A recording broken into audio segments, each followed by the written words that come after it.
Those are my people. Our team from Namachanja. Perfect. I was to tell your principal that you have not arrived. The way I was telling some principal that the team is not here, telling me why. You know, they show cause, otherwise we can discipline them. So we wish to proceed. We were about to complete remarks, but we had the ministry officials who had not given their remarks. We had received from Kenya National Examinations Council, and please, during the plenary, if you have issues with any of those, maybe national examinations or what have you, the officers are here with us, and you can seek clarification, additions, and what have you. You can also talk to them privately. I'm aware that NEC registered a number of mathematics teachers. You didn't go to Mark. Talk to him politely to return you there. Makofi kwangu kwa kuombea. Hey, we are aware of that. So allow me to officially welcome the director to this meeting.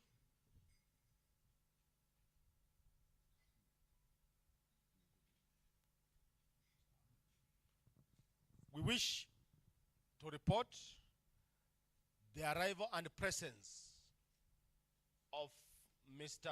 Lumbasi, Director in the ministry.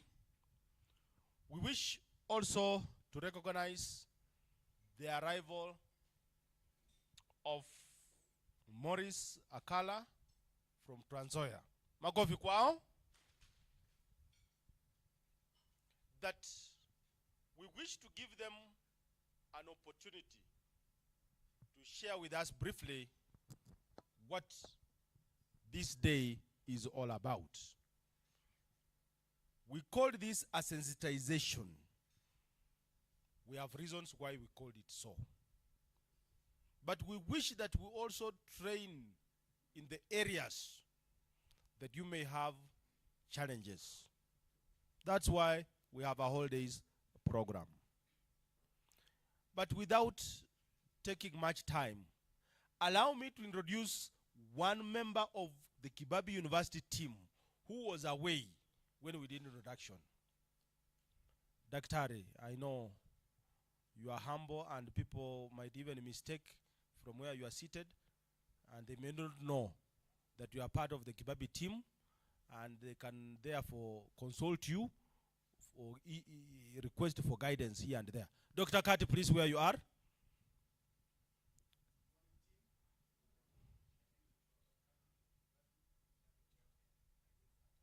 So if the welfare is not good, you talk to him, okay? All aspects of the welfare. Usianze kuniuliza maswali, usiulize PI, usiulize Maio, usiulize Maroko, usiulize Secretariat. Munauliza nani? Yani katikati. Center yenyewe. Allow me, Bwana Director Sir, to welcome Mr. Morris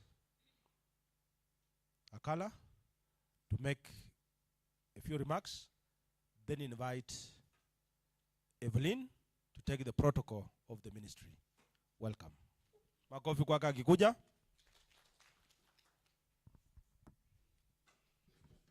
Please welcome.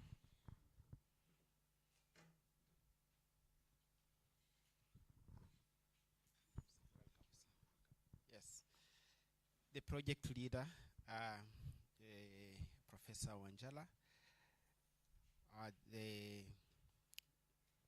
all the project participants, the Ministry of Education officials, all stakeholders from NEC, the teachers, good morning to you all. My name is Morris Akala. I'm the County Quality Assurance and Standards Officer for Trans Nzoia. Allow me first of all to congratulate all of you for having been identified to take part in this project. Mathematics is a key area, a key learning area in our institutions, ladies and gentlemen. And that's why many stakeholders have taken keen interest in ensuring that instruction in this subject area is appropriately undertaken by you, the teachers, who for this case are our instructional leaders at that level, at the school level. We have very many institutions across the country, but your institution and you in particular were privileged to be part of this team. We have confidence in you that you will closely follow and actively participate in all activities that entail this program. Back in our workstations, ladies and gentlemen, when performance is being analyzed, we know how we are ranked.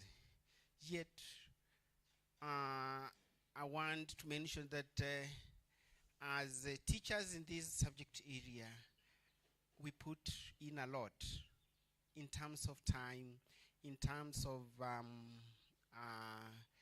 a one-to-one kind of interaction with the learners, in terms of putting together learners of various abilities so that we can see how to have them properly guided. But again, the challenge is still there. Many of you, definitely, you've gone through the other ministry projects and programs in this specific area. And still, year in, year out, we still have, we don't still register. We don't still register satisfactorily measurable performance indicators that would reliably be referred to as, based on the various interventions that have been put in place. This again is another intervention. We thank the project leader for having pursued the course to have this activity progressive, and we have the confidence. We have the confidence that you are the correct team, Professor.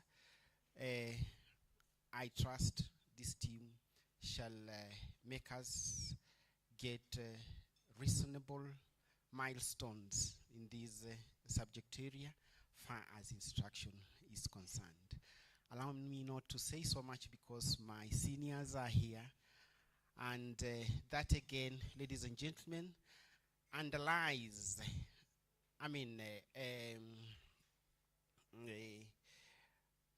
denotes the importance of this activity. My boss, head of directorate, Buana Lumbasi, is here. He is not just a director, he's a head of directorate. Directors are so many, but then for him, he heads that directorate for policy.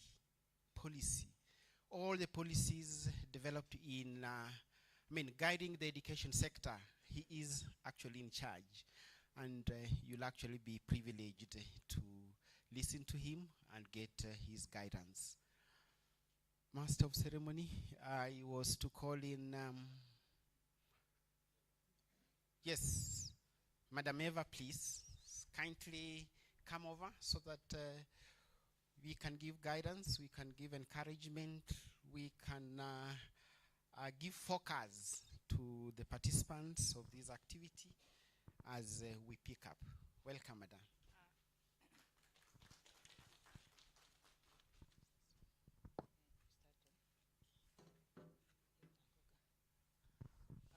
All protocols observed.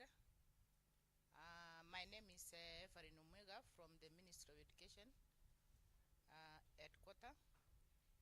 I'm the focal person of the project. Now I invite Madam Catherine Matara, who is going to invite the director to make the remarks. Thank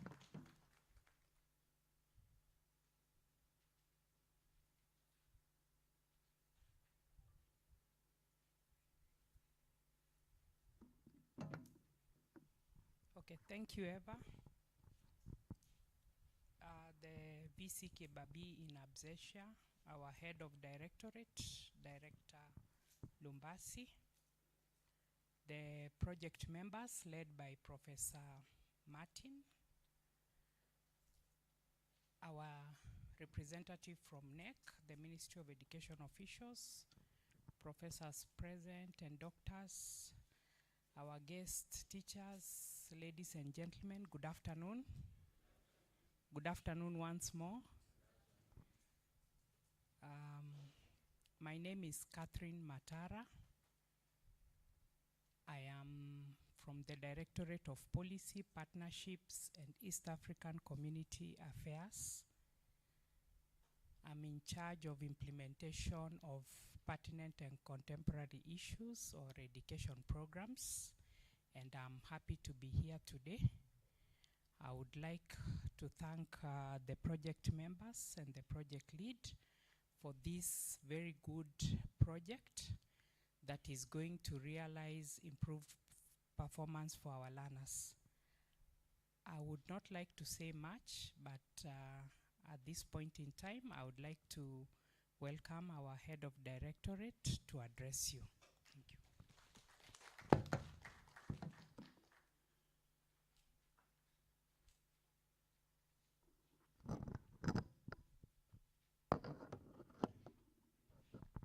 Jambo. Haya, mimi naitwa Lumbasi. Unajua Profesa Ipara ni mwalimu wetu wa Kiswahili. Na tunajivunia kwa kwake hapa na maendeleo ametupatia. Pia niruhusu ni washukuru Profesa Wanjala, Profesa Mayo, rafiki yangu, na rafiki yangu Otieno ambaye ametoka kule Kenya National Examination Council, na wenzangu ambao tumetoka nao kwa ministry na field officers wetu kwa kuja hapa siku ya leo. I think this is the most important session for us. How many counties are here? Bungoma County. Hebu inua mkono juu tu. Haya, jipigie makofi.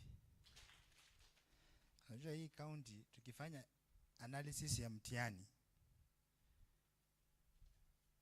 kuna mradi ulikuwa unafadhiliwa na World Bank wa early grade mathematics. You imagine Bungoma tuko na ugali ya kutosha, tuko na mboga ya kutosha, tuko na maji, tuko na kila kitu, tuko na walimu wetu. Alafu tukifanya analysis, Otieno tulikuwa tunapatikana wapi?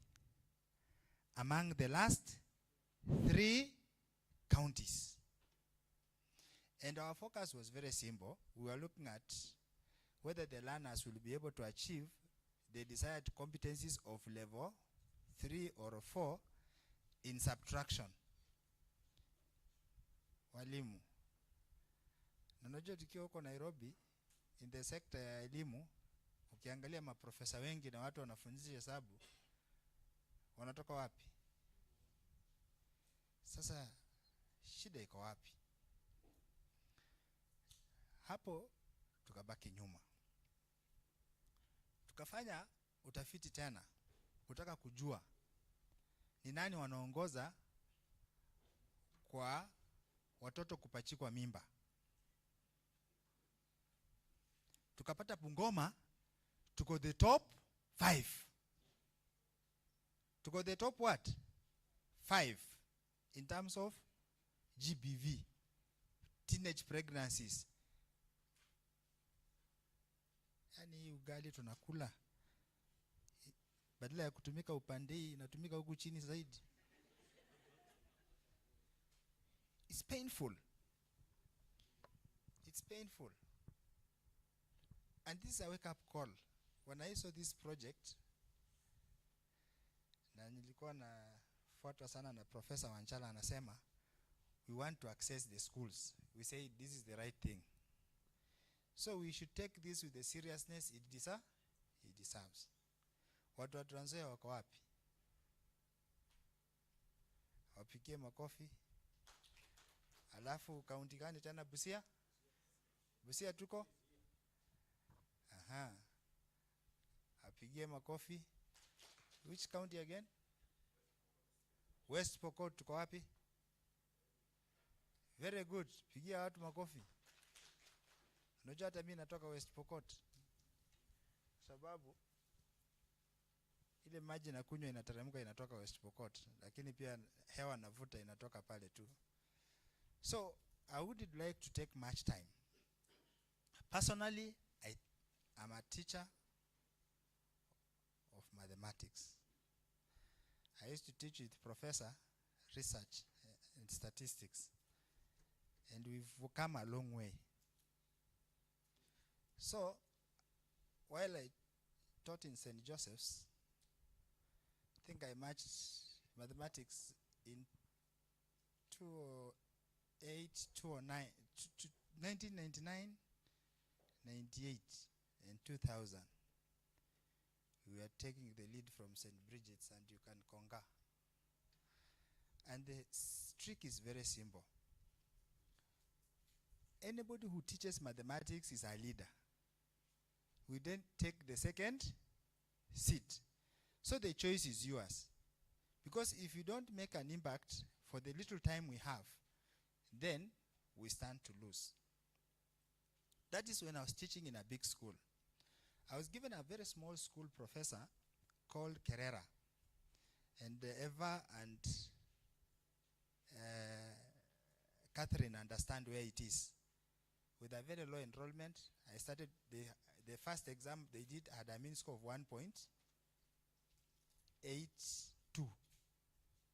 And you are coming from a school where you are posting a mean of almost 10, 11, and you are given a school where you are handling children of what? Starting with 1.82. Wale walikuja kama wame give up. But that was the turning point for my life. I used to go to school early and very late. This error analysis is a game changer. We used to administer the exam, moderate, set, and then after administering 5 questions, you do real analysis to see how many learners got it. If it is 3 marks, how many got 3, how many got 2, how many got 1, how many got 0, and why. So the error analysis will help you to do the correct administration in terms of an intervention and the nature of support this learner requires. So this project is key to us because it aligns and helps us to achieve the key competency, which is numeracy. And therefore, we will challenge ourselves.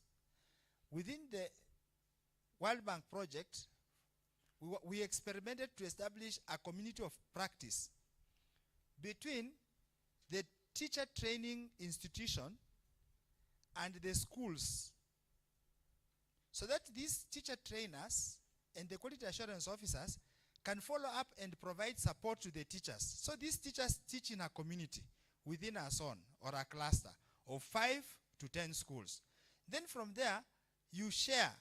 If you are good in teaching, say, statistics, another person is good in teaching measurement, maybe another person is good in teaching vectors, another person is good in teaching algebra, so you can rotate. And when you share the experience, then you stand high better to support and improve on your instructional practice. And I believe that our coming here, we have brought together quality assurance officers, we have brought the trainers of these teachers who are these lecturers, and you are there as a practicing teacher. Our interest is the learner. So let us go and make a difference. There's a difference between being successful, success rate, and being significant. If you are significant as a teacher, that means even you yourself, someone cannot do it without you. That is true. But if you are successful, it's individual. I can do with you anytime. Everybody is disposable. So let us make ourselves significant, riding on this particular project, the resource that we have, Professor. When we come back next year, we want to see a significant change in terms of achievements among our learners in mathematics in our schools. In June, we are taking a team for the World Olympiads in mathematics in Australia. Will your school be the next to present a candidate? That's a challenge to us. Will it be? So if you are able to prepare an innovative child, then you'll have a chance to get a world recognition and also a world exposure. The other way we were in Turkey. And I think Kenya is faring well. Last year, I think they were in UK. This year, they are going to Australia for the mathematics world competitions, also world Olympiads. So next year, will you be among them? But can we also celebrate you for having improved?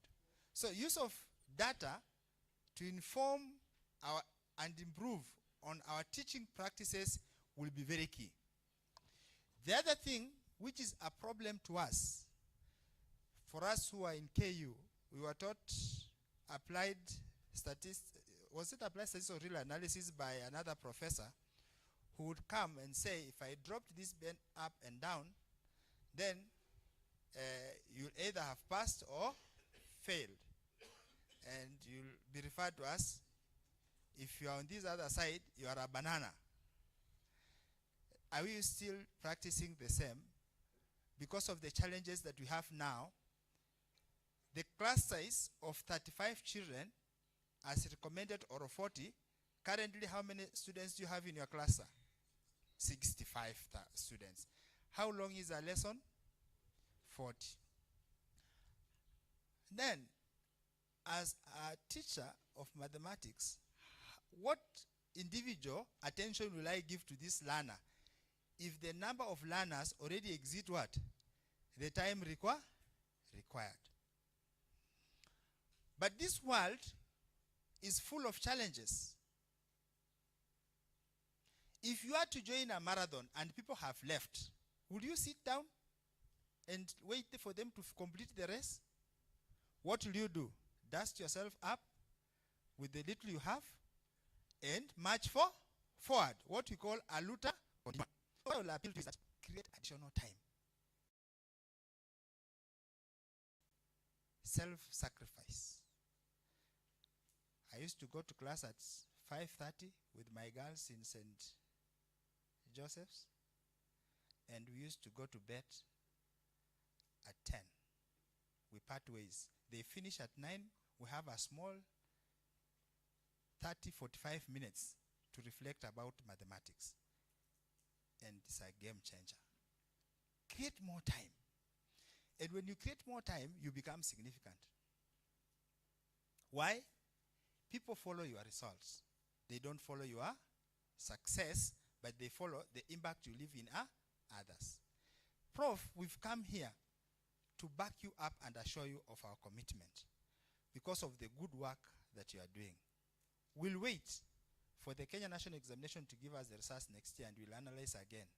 But don't wait. Out of your community of practice, you can still assess. And then if you have a class of 65, you'll definitely know if your children have passed or failed at the end of your lesson. Let us strive to assist the slow learners, having catch-up programs and supporting them so that we can be able to succeed. I strongly believe that the scholarship that we have these are among the beneficiaries. Can you clap for me? Na msiogope kufanya masters in mathematics. Like this project, I think this is going to be the peer-reviewed researches published because of the outcome. I can already foresee that. And the around, when I sit in the council, I always look at them. And when you present your researches, ask myself, I'm not yet there.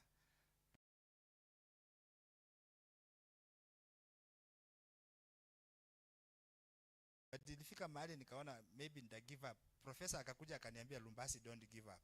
You have to finish this PhD. But every time I've interviewed people to be professors, the biggest gap is you've done a very good job. But the biggest gap is that you have no publications.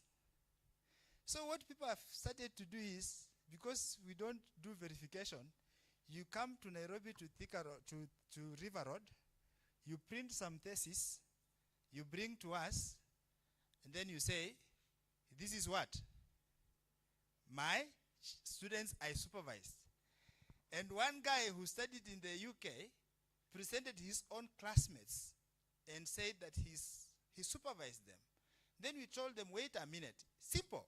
We just call UK and they tell us whether you are there or not. So please, this is a big opportunity, Prof. I've taken much of your time, but I think I've made sense in such a way that all of us stand a chance to benefit.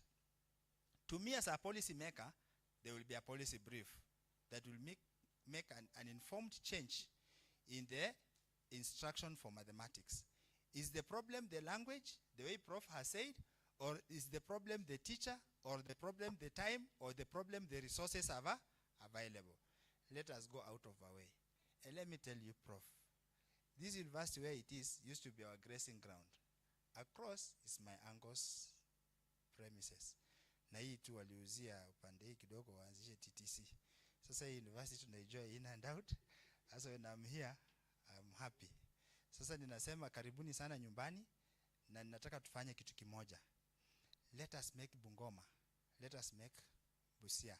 Let us make Kakamega. Let us make Tanzania. Let us bring West Coast to the top. And the only way is mathematics. You can be the best engineer, you can be the best innovator, you can be everything.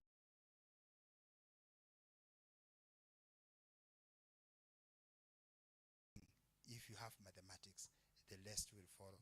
God bless you for making the choice to be here today. Thank you so much, Prof. Are those claps enough for such words of wisdom and encouragement? You are teachers of mathematics, so we don't do those disorganized clapping. Those are disorganized claps. Mathematics teachers have organized way of clapping. We call it the factorial clap. So we want to give the director 3 factorial claps.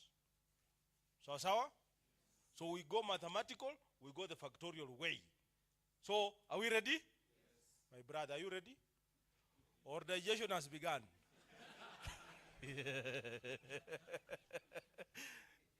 We should increase the speed of these things rotating in the so that but we have some water to sip.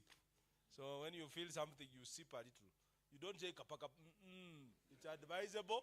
You just take one sip, then you hold on. As if you are taking those waters that come at the right temperature. So if you are like me, you walk with people. You don't walk with animals. Okay? You sit with the people. You don't sit with animals. You sit with Jack Daniels, Jameson, Vice to Roy, Agnes. Makofi kwangu. But now don't forget the 3 factorial. Just go 1. Tosha nyinyi wenyewe. Sawa. Allow us 3 minutes. We want just to reorganize. Please allow me to dismantle this front table. Mayo, take charge. Kati, where are my lieutenants? Morocco, where have you gone?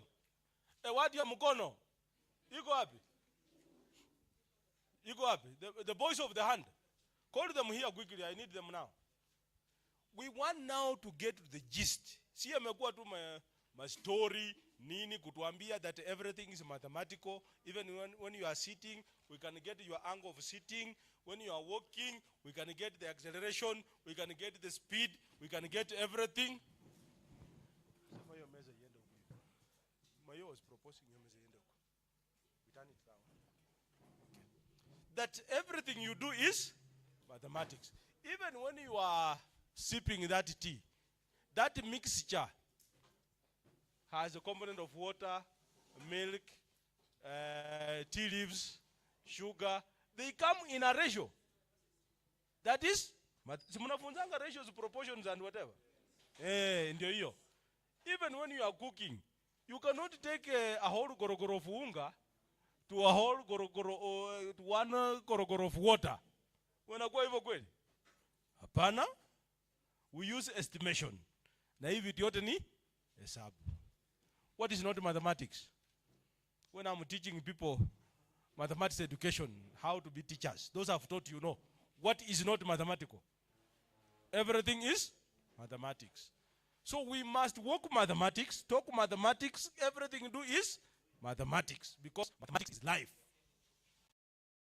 So we want to get into these nitty-gritties. I'm a trained teacher, a graduate of Egerton. Mwalimu wa hisabati. We know how to teach, what to teach, and when to teach. But we are saying that in the mathematics instructional practice improvement project, we want to get into the nitty-gritties, as the director has said. We have come to some of your schools, we have met you. We have shared. But we want now to see to it. What is this that we are saying mathematics instructional project, improvement project? MIPIP, what is it? What is it that you need to do as a teacher? How do you do it? Professor Wanjala, I'm sure you are getting what I'm saying. Asha Potea. Professor Wanjala. No, you should hear this, because that's what he needs to say as our leader. Yes. I'm only preparing the ground, because we say prepare the way for the coming of the Messiah. You look at me, I don't know if it's my mother or father who didn't tell me the whole truth. I look like Pius Mwiro. Okay? Look at me properly, if you didn't do that. I also at times look like the late Papa Sharandula. Okay? So with this, you know, when my father was alive, he didn't tell me. Perhaps he had gone for a sensitization workshop. And the cow decided to cut the rope. And the consequences are the product of the person in front of you. You never know. Perhaps the stray bullet, you never know. But here we are. When you are ready, you let me know. Okay? When they are ready, they let me know, Bwana. Director, quality assurance, they let me know. So we want to see how do we go about identifying these challenges. If you have gotten our documents that we did send, there are certain key things that we are pointing at. We have mentioned the errors. How do we identify those errors, those challenges with the learners? How do we come together now as a PLC, professional learning community? That's why you are a team of at least 2 or 5 in the school as teachers of mathematics. You come together. We were mefunza for Mutu East. We are mefunza for Mutu West. You are teaching perhaps the same topic. How do you now come together and say, mimi wangu niliona hivi. So how do you go about it? Professional learning group, the PLC, you come together. Then now you are saying, perhaps this is what we should do. Now you go and implement. Then the essence is we want you to interact with the learners and also probe them and see where are the sources of these problems, these challenges, these errors. And we wish that as much as possible we document. That's why we gave you those so many logs. The logs that you feel when you are meeting, the logs that you are identifying. This is the essence. Then now, when I come around as Dr. Wasike, I want to interact with the PLC, the professional learning community of the 5 teachers. When you meet, munaongea, you can record what you are discussing. Send us. We also wish to listen and advise. When you are interacting with the learners, feel free to invite your colleague even to take videos, to take audios. That is what we want to get to the gist, and perhaps provide a recommendation so that Lumbasi will get the report and provide the right policy framework. Manipata vizuri. We want to provide the right policy framework. Na ndio naona quality assurance officers are here from this region for the teams that are meeting here. There are those who met in Turkana. There are those who have met in Kericho, in Eldoret. Sunday, tomorrow, they are meeting Kakamega. Then there will be Vihiga. The 11 counties. So we want to bring together so that across these 11 counties, what runs through, what is the common denominator, as you could say in mathematical terms, so that this common denominator, we can arrest it through recommending to Lumbasi the right policy framework. Am I making sense? Are you getting something? Because some of you have invited, like my brother Daktari Wambeye. I was quarreling him because I'm the body chair where he teaches, and I gave instructions. So if the fellows could not have arrived here, I think the principal was going to have it very rough from me. And they know sometimes when I turn from blue to red, those of you who teach chemistry, will I be acidic or basic? Yeah? Will I be? But I'm waiting that the testing is clear. So we want to come up at the end of 2 years. We are going to be with you here for 2 years. This is the first year. Sasa kama unafikiria ni leo tu, jitoe mapema. Tumeanza mwendo wa miaka ngapi? 2. Then we know the funders, IDRC, will want to make follow-ups after 2 years to see the impact. Isikuwe tu ate sababu ya sai. So that Lumbasi can now say, we call it scaling. It be adopted in all the 7 counties, and that becomes a national policy.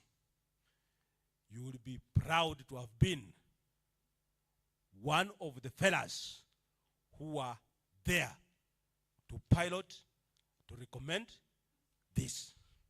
And we know teacher progression tomorrow will be somewhere. I know most of you know Madam Audrey. In fact, today when I saw her, I was like, I thought she's still where in the former station where I knew she was. I said, yes, madam. I know some of you are fearing. Yes, madam. I know some of you will want to get there. As she gets to the other top echelons, you know, let me say, because he has left, he's about to retire, the VC.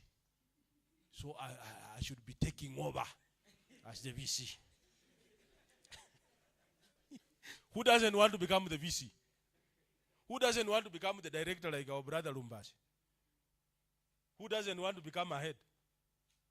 Who doesn't want to be the officer of the Kenya National Examinations Council? What kuvia darasani? Jo, you want to talk kuvia tu sio? No. My brother, unataka kuvia huko? Ulisema unatoka na machanja. Lakini Baptist mlikuwa mmekaa pamoja peke yenu. Niliwaone na amu kusikia. Wewe unatoka shule gani? Great. Wewe unatoka shule gani? Good. Wewe? Naona. The sequence and series here. When I'm teaching sequences and series, that sequence is incomplete. Professor, are you ready? Yes. The think tank is ready to tell us what this animal we are calling MIPIP is. Tulimekupea kalamu. Mwalimu tulikupea kalamu. Tulipewa kitabu. Tulikupea nini? Wachana na ile sasa yenye walikuwa wanaongea to set the pace. Now we are getting to, kama ni lesson plan, tumemaliza introduction. Sasa tunaenda kwa content delivery. Sawa? Content delivery. Na tuko na wakubwa kutoka majuu, unajua they also see and they can easily recommend. Mmefanya interviews. Wangapi wameenda interviews zenye zilikuwa za Teacher Suffering Commission? Sorry, Teacher Service Commission. Madam, I've said nothing. Don't look at me with bad eyes. But the teachers are suffering. This policy of 3 years before you move from C1 to C4, some will retire before they get to D1 to be deputies. That is a fact. At Afadhali University, nataka miaka 3 with so many publications, and out of this, we shall publish with some of you. We expect to write learning materials, vitabu. Si nyinyi ndio mnaenda kuandika, tumesema you prepare content. That is giving you and preparing you to join. Because me, I want to be a professor this year. Wanjali is already a professor, Mayo is a professor. So they should go up and leave space, and there's no vacuum. So I should take over and follow them. Thank you so much. You know, this gentleman, we met with him the first time, ilikuwa mwaka gani? 2006 in a wedding. He didn't know me. I didn't know him. Okay? Allow me to share with them. I didn't know him. He didn't know me. In a wedding of Chris Mkwa's daughter, which was being somewhere. So in that you know your neighbor. So tukaulizana, bwana.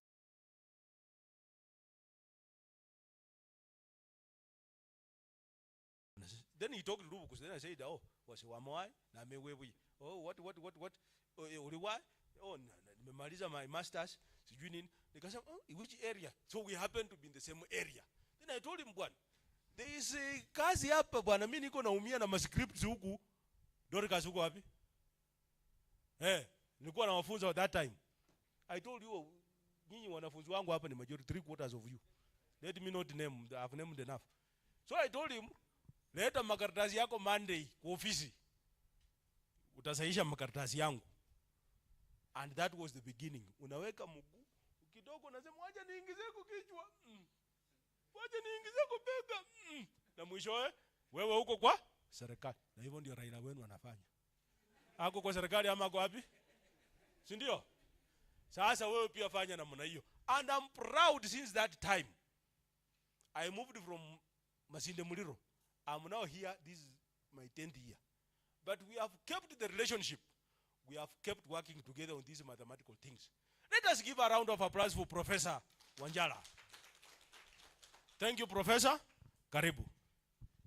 Thank you very much, Dr. Wasike. I also want to appreciate Dr. Wambe Marakia. I was with him in high school, Bokoli Boys High School. He was a year ahead of me.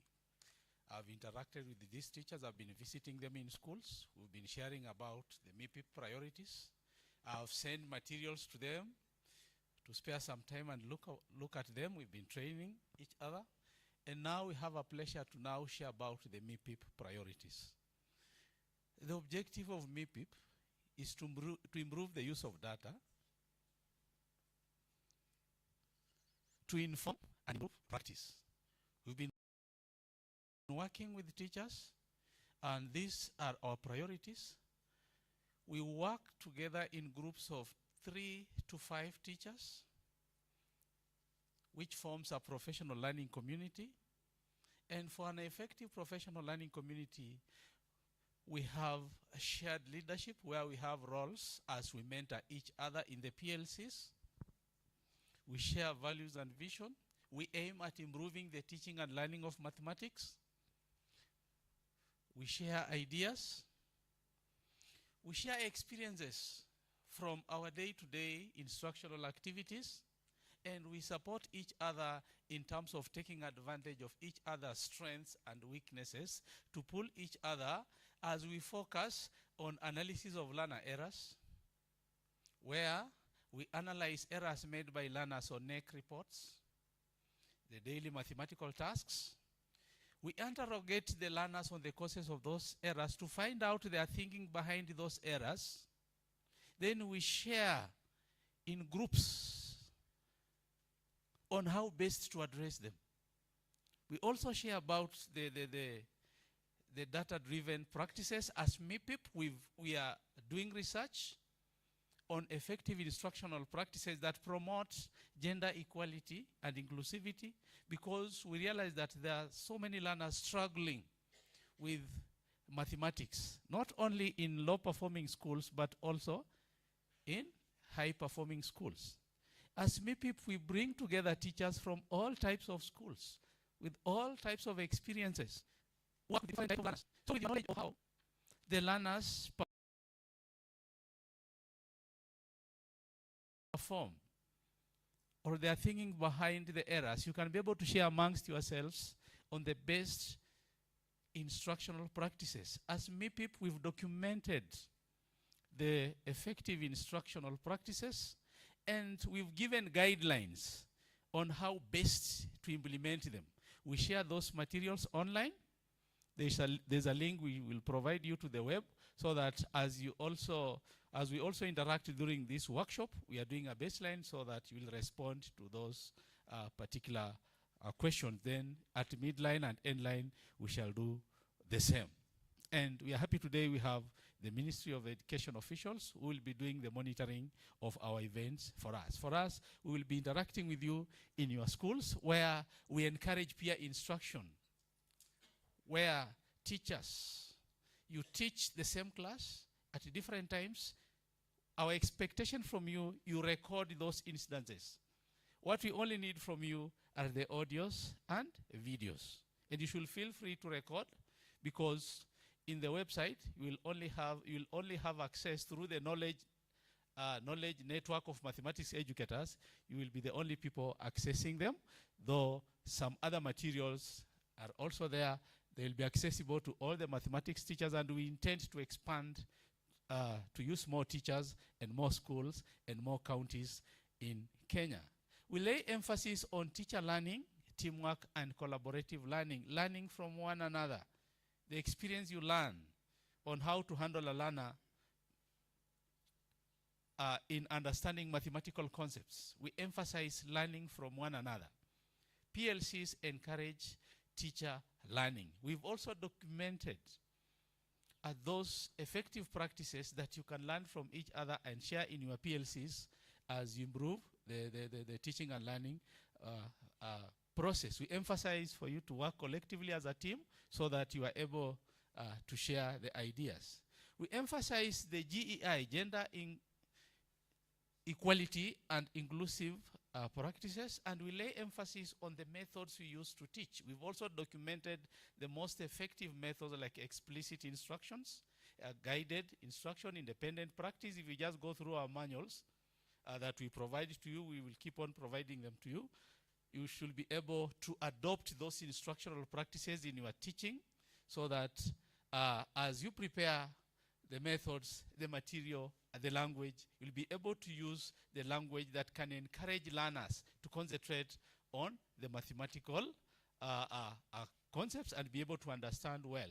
In MIPIP, we encourage you even to use the local language as you interrogate the learner, because in some areas, learners have those language difficulties. Remember, we've listed the different types of errors learners make, from the factual, conceptual. We've also categorized them according to Newman's error analysis, those the reading, comprehension, and all that. The aim of us sharing with you those materials is for you to be able to understand what you are supposed to do in order for us to be able to understand the learner thinking behind those particular areas. It is our duty to categorize them. Our interest in you is just record those instances as you interrogate the learners. We've also provided a guide on the kind of questions you can use to prompt the learner. And the essence of this workshop is for us to prove on how best to implement those practices. So for the practices we document, we also train you on how best to implement them. So as you go through them, you will internalize them. That is why we encourage you to be sharing the ideas. What we aim at is attitude change. In our midst, we have successful female mathematicians.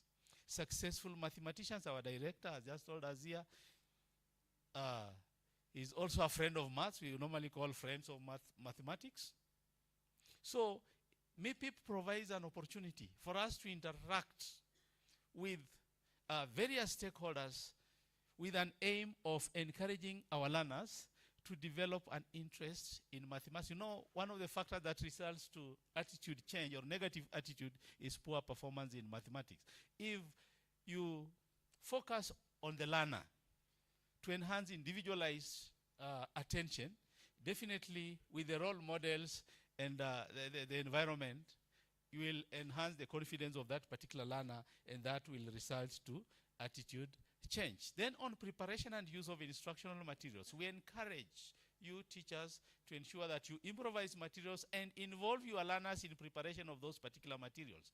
That is why in MIPIP, whenever we meet during the school visits, we encourage you to embrace the use of materials in instructions, what Professor Mayo calls mathematization of the environment. Let the environment be conducive to the learning of mathematics. Then, remember, we are struggling to ensure that we have interactive programs. But as MIPIP, we have a way forward. In most cases, we are using softwares. We are downloading softwares which are not suited to the local situation, even to our learners. With your involvement, so as part of the MIPIP, and from the directions from the Kenya Institute of Curriculum Development, who are also partners, we invited them somewhere in another workshop. We intend to digitalize the mathematics syllabus of grade 7, 8, and 9. So as we interact, we shall share topics amongst ourselves. Each school will have a topic. And with your experience, our expectation is that you select relevant activities, relevant examples, relevant exercises based on the individual learner needs. And remember, we follow the teaching and learning principles. So that as you prepare the content together, ensure that the kind of materials you are preparing, they should cater for individual learner differences, from the slow learners who are now called time takers because they take more time to handle the mathematical problems. We no longer call them slow learners. They are time takers. So that when you prepare those material examples, you vary the methods, you vary the media, you vary the classroom activities so that they cater for all these types of learners. So in MIPIP, we emphasize that teachers, as we prepare content for digitalization, when you will be embarking on the tasks, please, each school will have a topic. Then you will prepare the teaching materials. We emphasize that you prepare for us worked examples and worked exercises because we intend to onboard on the learning management system. Use the language that caters for all learners. Select activities that are relevant so that when we onboard on the management system, it will be able to be utilized by all learners in this particular country. By doing that, the idea of lack of knowledge, we will be addressing it. You know, in MIPIP, we focus on the root cause, just like we are now analyzing learner errors and how to address them. So same to the ICT. By doing that, we'll ensure that we enhance the use of technology. And remember, our government has been struggling to implement the use of ICT's instruction. So we are starting it in mathematics, and we shall ensure that the programs that we come up with are interactive. You know, there are different modes of computer applications. We've utilized more tutorial mode like the one we are using. But there are others like drill and practice, testing, simulation. We want now to take advantage of our interaction together. As we prepare content, you know very well that we shall come up with more interactive programs that will be of benefit to the learners. As you interact in your PLCs, remember our priorities is to involve you teachers in dialogue around the MIPIP priorities, from analysis of errors, data-driven strategies, and the use of technology. So we encourage you to share insights into the teaching and learning of mathematics. Our other priority is continuous learning. We provide an opportunity for teachers to learn from one another based on the experiences you gain in class on how you handle particular topics. MIPIP provide an opportunity for you to continue learning. And as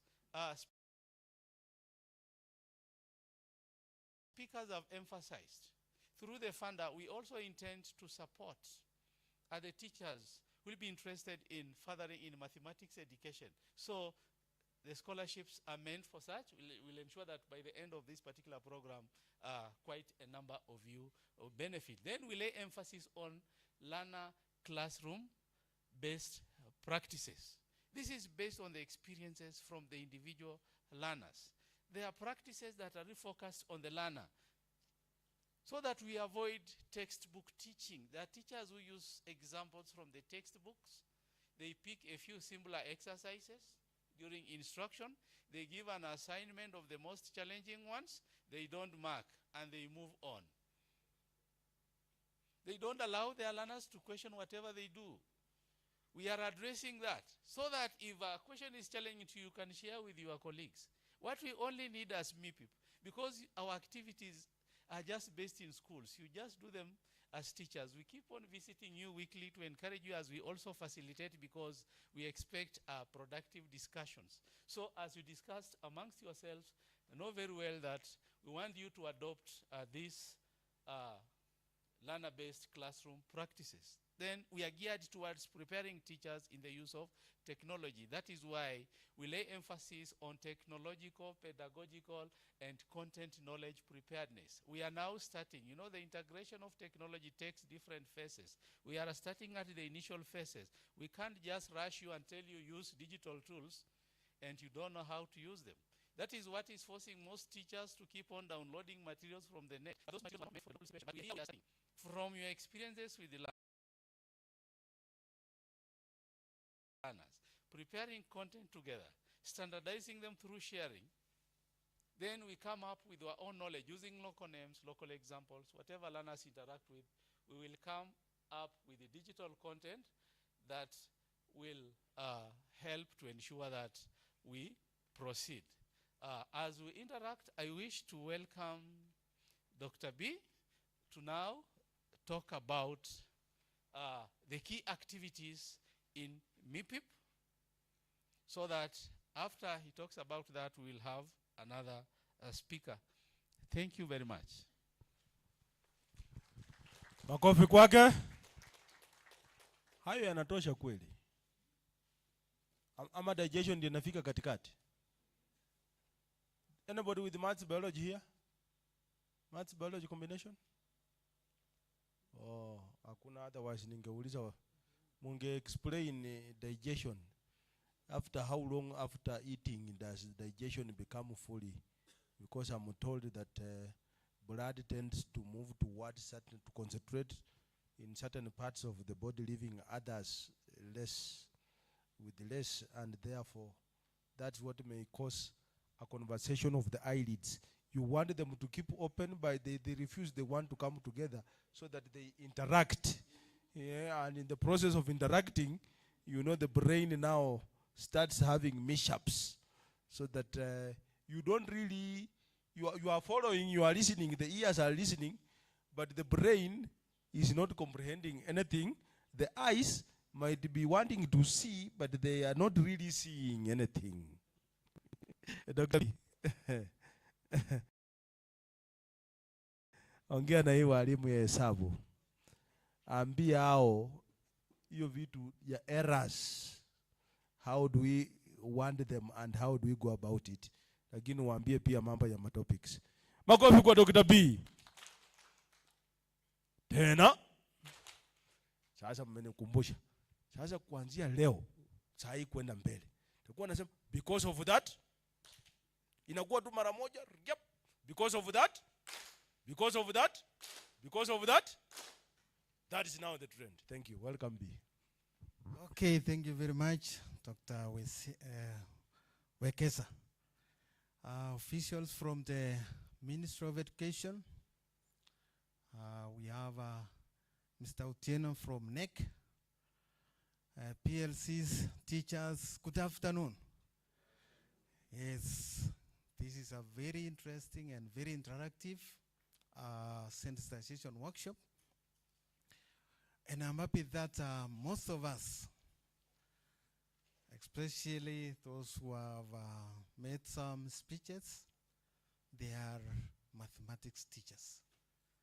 So we are here to see how we can make this project very successful, because the main aim of this project is that you as PLC's teachers, you will be doing most of the work. Our key issue is errors made by our learners. So the MIPIP project, we have 3 key areas. One is the identification of errors. And we have about 3 areas where we can identify errors. One is through the worksheets. When we are marking our teachers' mark sheets or worksheets, normally you will be able to identify common mistakes students normally make, and that is why they are not able. And in mathematics, we all know that we have, when we are marking, we have the methods, we have the answer, we have the formula, and there are marks for each section. So we have the 3 key activities. Analysis of error is the first one. Then I've said the analysis of error, we have one area, that is you get the errors from the mark sheets. We also get errors when we read NEC reports. Yeah, our representative from NEC normally prepares some reports at the end of the marking session. So we normally get some errors which students normally make, candidates make when they are answering questions. We can also get errors from our students. Yeah, they can tell us the common errors they normally make. When we also discuss as PLC's teachers, we can also be able to identify some errors. So the next priority is what is called data-driven strategies. Yes, so once we have identified errors, we would like to analyze so that we are informed of the trends the students normally, the trend of the errors the students normally make. Then the third one will be digitalization of the content. We really want to embrace the technology. Technology is here with us, and we want to take its advantages so that we are able to improve the instructional practices and by extension, the performance of our students. So let us now look at each of these 3 priorities in more detail. So next slide. Next slide.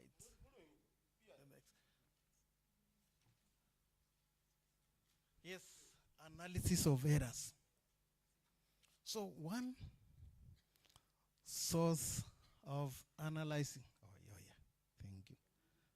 Yes, thank you, Dr. Wekesa. So I've said that we can analyze the errors. We can identify the errors from the learners. And Professor Wanchala have said that once we are in the field, we are supposed to take our time to talk with our learners in a very free and friendly learning environment so that the students can open up and tell us the main causes of the errors they normally make, and that is why they are not scoring as expected. So we shall get errors. Like one student was interviewed, and he said that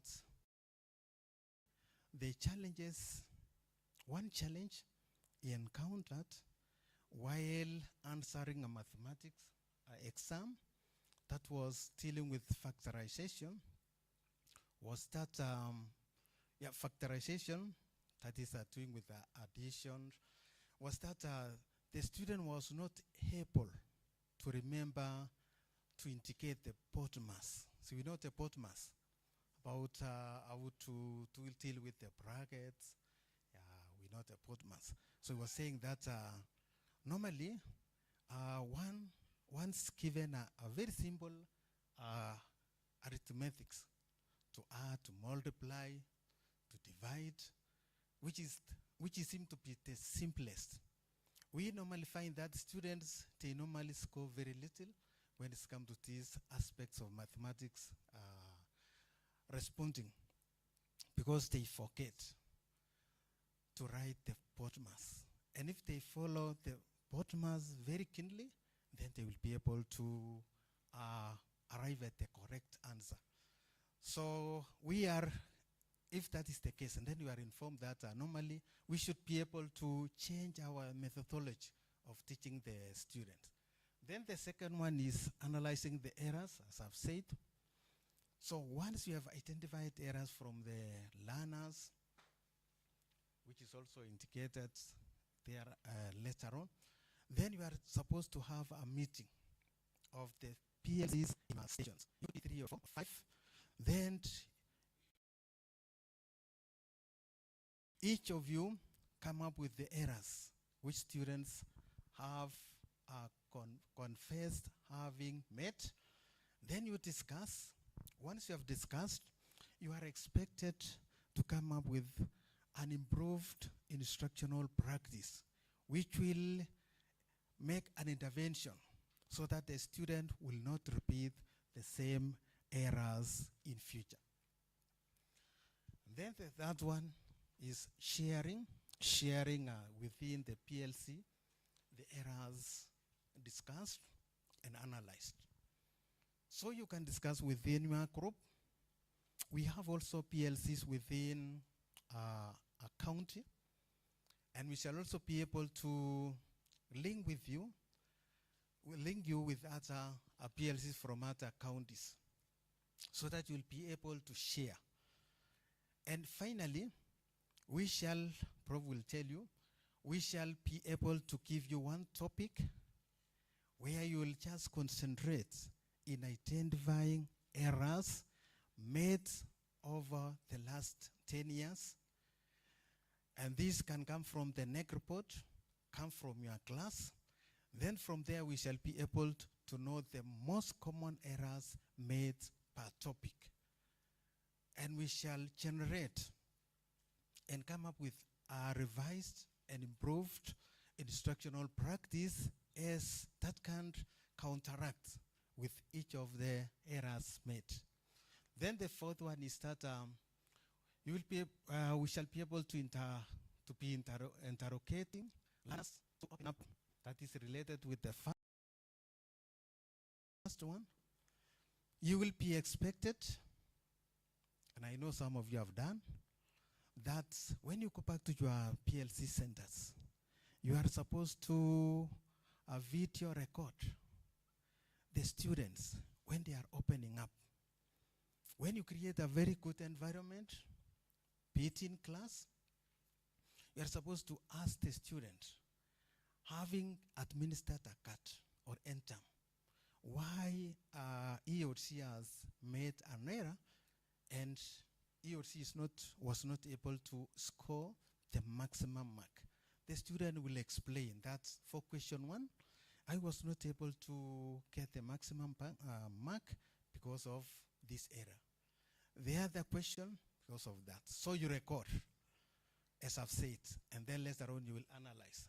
So the fifth one, discussing how to handle the errors on a mathematical task. Yes, it is what I've said.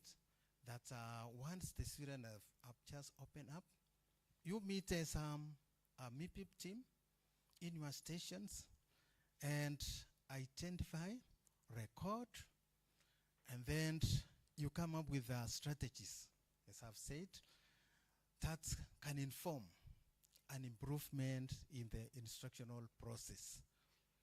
Then the sixth one is what I've also mentioned, is that you are supposed to share. And as we progress, this project is about 2 years. So we are at the initial stages. So next year, when we shall be having such a similar workshop, each of the PLC center will be able to share with us the experiences in terms of error identification, error analysis, and the approaches which have been recommended to improve on the errors students normally make. Then the seventh one is that it is what I've also mentioned. This analysis will definitely enable us to make recommendation to the Ministry of Education, so that by extension, the ministry will inform the TSC through policy brief.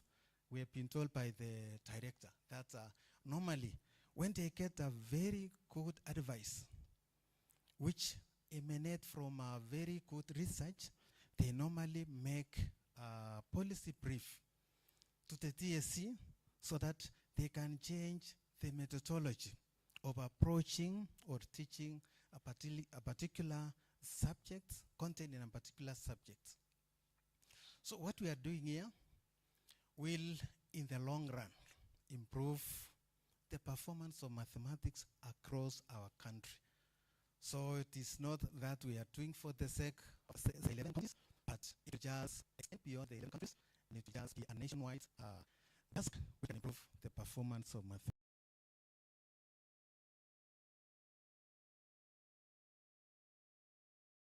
mathematics.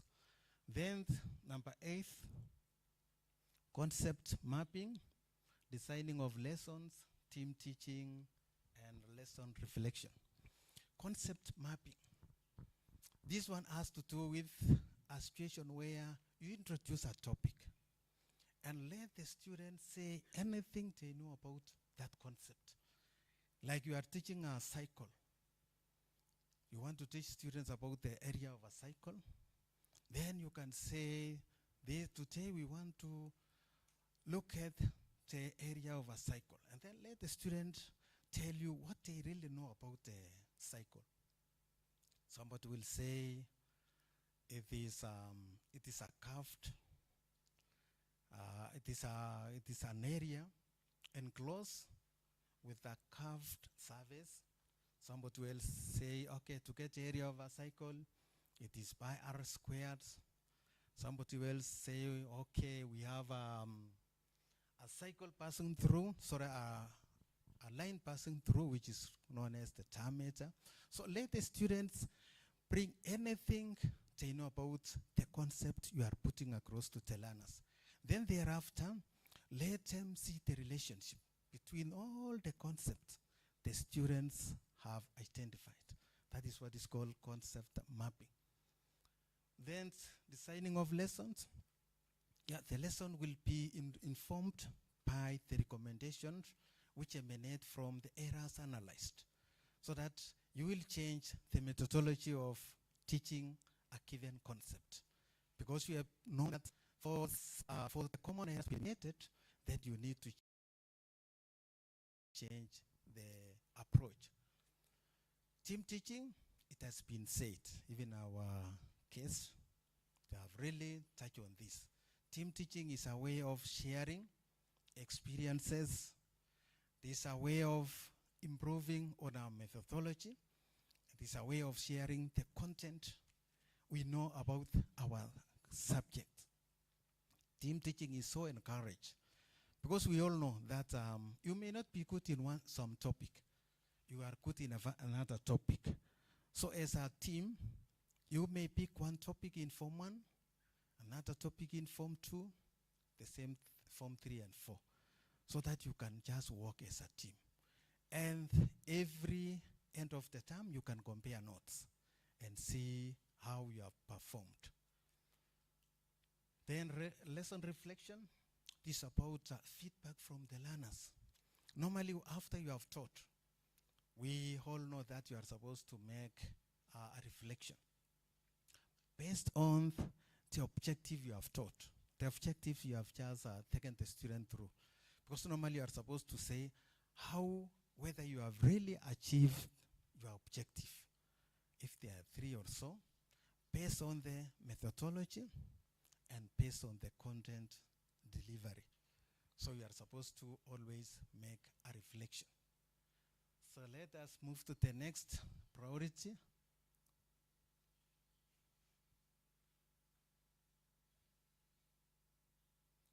Data-driven strategies, that is instructional practices. So sharing of experiences on effective instructional methods in PLCs and during workshops. This is what we are doing. And it will be so informative next time we meet, because next time we shall also have a session where each PLC center will present their findings. So we are supposed to identify and unpack classroom data. Yes. So when, as we have said, when you have recorded the videos, the audios, we have said that you are supposed to have a meeting, and the meeting should also video recorded, and you make a summary of the trends the students are making in terms of errors, and then you will be able to share during such meetings like this. The second one is understanding and analyzing patterns in the data. Yes. So they are related with the first one. So once you have identified, you are supposed to come up with a way in which you monitor how these students have been making mistakes over the years, especially when you are analyzing the NEC report. Then you will be in a position to identify the pattern. Yes, the students normally follow in terms of error made during exams. The third one, developing a plan for improved based on the data analysis. So once you have identified the errors, you have analyzed, you are supposed to come up with a plan. How we have within 1 year to make an informed recommendations on how to improve the performance of our learners. We are expecting that by the end of this year, you will be able to have identified errors, make plans in terms of the resources you are using in class, in terms of the methodology you are approaching, in terms of handling individual differences in your class. Once you do that, then we expect at the end of the year, the performance of mathematics to improve. So that is our expectation.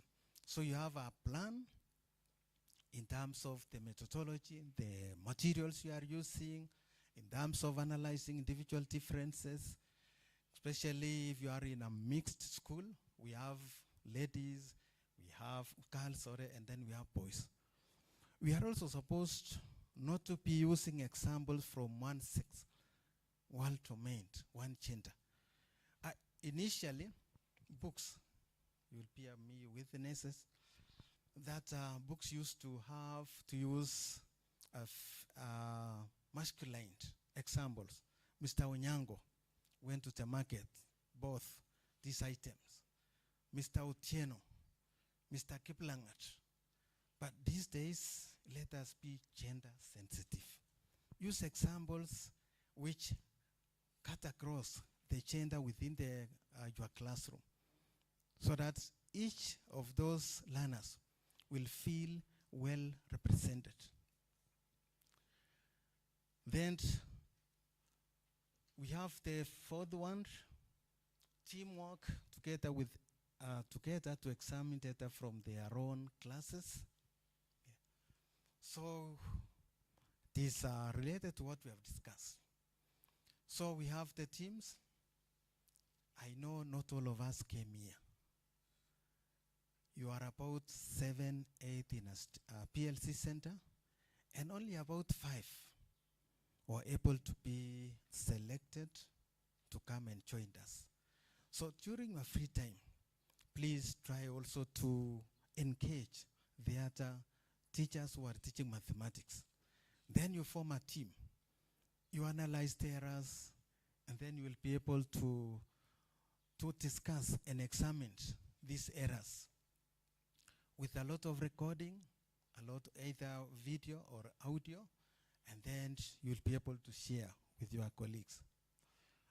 We have said that the fifth one, you are supposed to discuss the patterns in students' performance.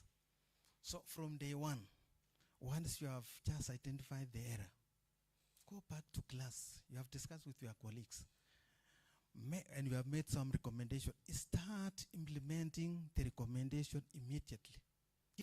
After 1 week, examine how students are performing and see whether students are still repeating the same error or they have made some improvement. So that you will be informed whether the recommendation made has really yielded some fruit. Then the sixth one, you are supposed to engage in collaborative sense making. Collaborative means you are working together. Yeah, you can even work together with other colleagues from other schools in terms of sharing the content delivery, the use of teaching materials, the use of errors. You know, we should not concentrate within our PLC centers. We can even go beyond those who are represented here. Go to a neighboring school, discuss with a colleague teaching mathematics in a neighboring schools so that you will be able to get more errors made in their schools. You know, some errors could be confined to a PLC center, but you can get some more from other colleagues. So let us collaborate with other colleagues from the neighboring schools so that we get more errors made by learners. Then from there we shall also make an informed decision based on the errors identified and then make the necessary recommendations. Then the seventh one, we are supposed to foster cooperation and collaboration, initiate strategies that are student-centered, and promote students' involvement in peer learning. For this project to succeed, we must involve learners as much as we can. The current CPC is based on student-centered approaches. Involve learners. You as a teacher, you are supposed to be a guide. You are supposed to be a leader in your class. So let the work done in class be on the side of the students. Introduce the concepts. Let the student tell you what they know about the concept. Let students, give students some work. Let one of them come in front on the whiteboard and do some calculation. Then the others will make judgment whether the students has followed the right procedure, the right methodology, and whether he or she has arrived at the right answer. So let the student be so active. Your class will be so interactive. Gone are the days when the teacher was the sole source of information. Nowadays, students come to your class with rich information. We thank the technology. So don't assume, don't make a lot of assumption that the students, they know nothing. They are not empty vessels to be filled. they come in with a rich information. So involve them as much as you can. Let the student, when you are introducing a lesson, let the student, one of the students, let the student, by show of hand, tell the class what was learned in the previous lesson.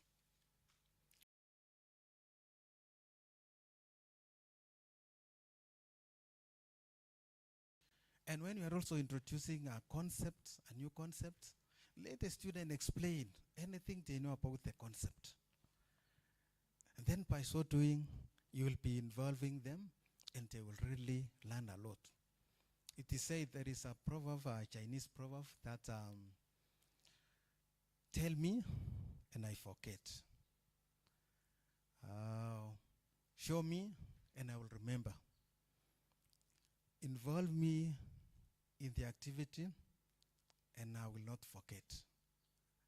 So it means for you to achieve meaningful learning among the students, please involve learners as much as you can, so that you will be a role player. One point you are sitting at the back and let the students work in groups. Okay, thank you. Next, the last one. Sorry, I'm forgetting that digestion is taking place, Dr. Wekesa. I'm forgetting that I have this. So I want somebody to assist me. This is a new this technology. Okay, so the last part of this is that we are supposed to identify, we select, and then we use instructional materials. You realize that you will be effective in class when you use quite a number of teaching and learning materials. It is said that for you to achieve meaningful learning, make sure that you involve a lot of teaching aids. And we cannot say, because mathematics is so abstract, that we shall have some aids in some topics. Every topic can be represented. Use a model. You can make, like when you are teaching about volume.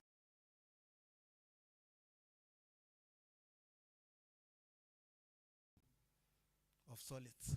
You can go to the kitchen, pick a container, an empty container for, say, cooking oil, bring to class with some water, and then let it make your teaching and learning process be as practical as possible.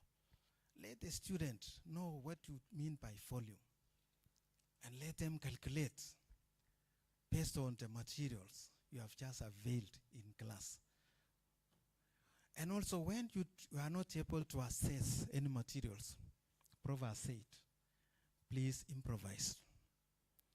And during the improvisation stage, you please involve learners as much as you can. Let them participate so that they will be able to give you and participate and achieve meaningful learning. Then, if we go one by one, analysis of textbooks, models, and other relevant instructional materials. Yes, we are using textbooks in class. That is part and part of learning. We cannot do without a textbook in a class of mathematics subject. So please, we know textbooks, they are just written by our colleagues. And there could be some errors. So please, a professional teacher is supposed to go through the questions, prepare an answer, you answer some questions, and see whether it makes sense. Where there are some errors, please, you should be able to identify in good time and be able to inform the students accordingly. For models, this is what I've said. Use as many models as possible. I'm happy that when we go to most of the schools, we have several models. Yeah, like when you are calculating about the volume of a cylinder, the volume of a cone. Yeah, somebody has come up with a very good model, which is normally brought to class, and the student will be able to see the slant height, will be able to see the vertical height, and will be able to see the pace. Because when you talk, when you you would try to explain, you will be using a lot of time. And it is said that a picture, that is why there is that saying that a picture is worth 1,000 words. You will use less words in terms of explaining when you show the students a model. It will be a matter of pointing and say, this is the slant height, this is the vertical height, this is the pace. And the student will be able to understand and be able to remember for quite some time. Yes, the second one we have discussed, that whenever we are improvising our materials, let the students come with the materials which are found at home. You may not be able to find some materials within the school, but the student will be able to come up with the same.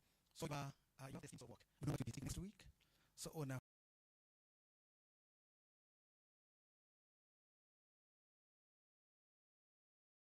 Friday, tell the students, this is the topic we are going to handle, and this is what we shall require. We'll come up with some teaching aids, and then somebody will say, yes, here I am. I will come with this type of model. Another one will come, will bring, and then you'll have a rich instructional process. Then again, you can also involve resource persons. We are lucky some of the resource persons who are working either in the neighboring schools, in the county headquarters, in the banking industry. So this can also be a resource persons which can assist you to motivate and change the attitudes. Prof talk of attitude change. Let somebody who is working in the bank. If you are teaching in a girls' school, get a lady. You are teaching in a boys' school, bring a gentleman. And you know, these gentlemen, people who are working in the bank, normally they resemble Dr. Wekesa. Yeah, so you know. So let him come in. He can be driven with a very, very heavy vehicle. Let him come park his vehicle outside. That is enough motivation. Come to class with some keys. And you know the working styles of managers. Let him come in front and tell the students how he made it. That's given that's mathematics challenge. The bank will explain the advantage. You will not miss all students would be teach and be encouraged to perform.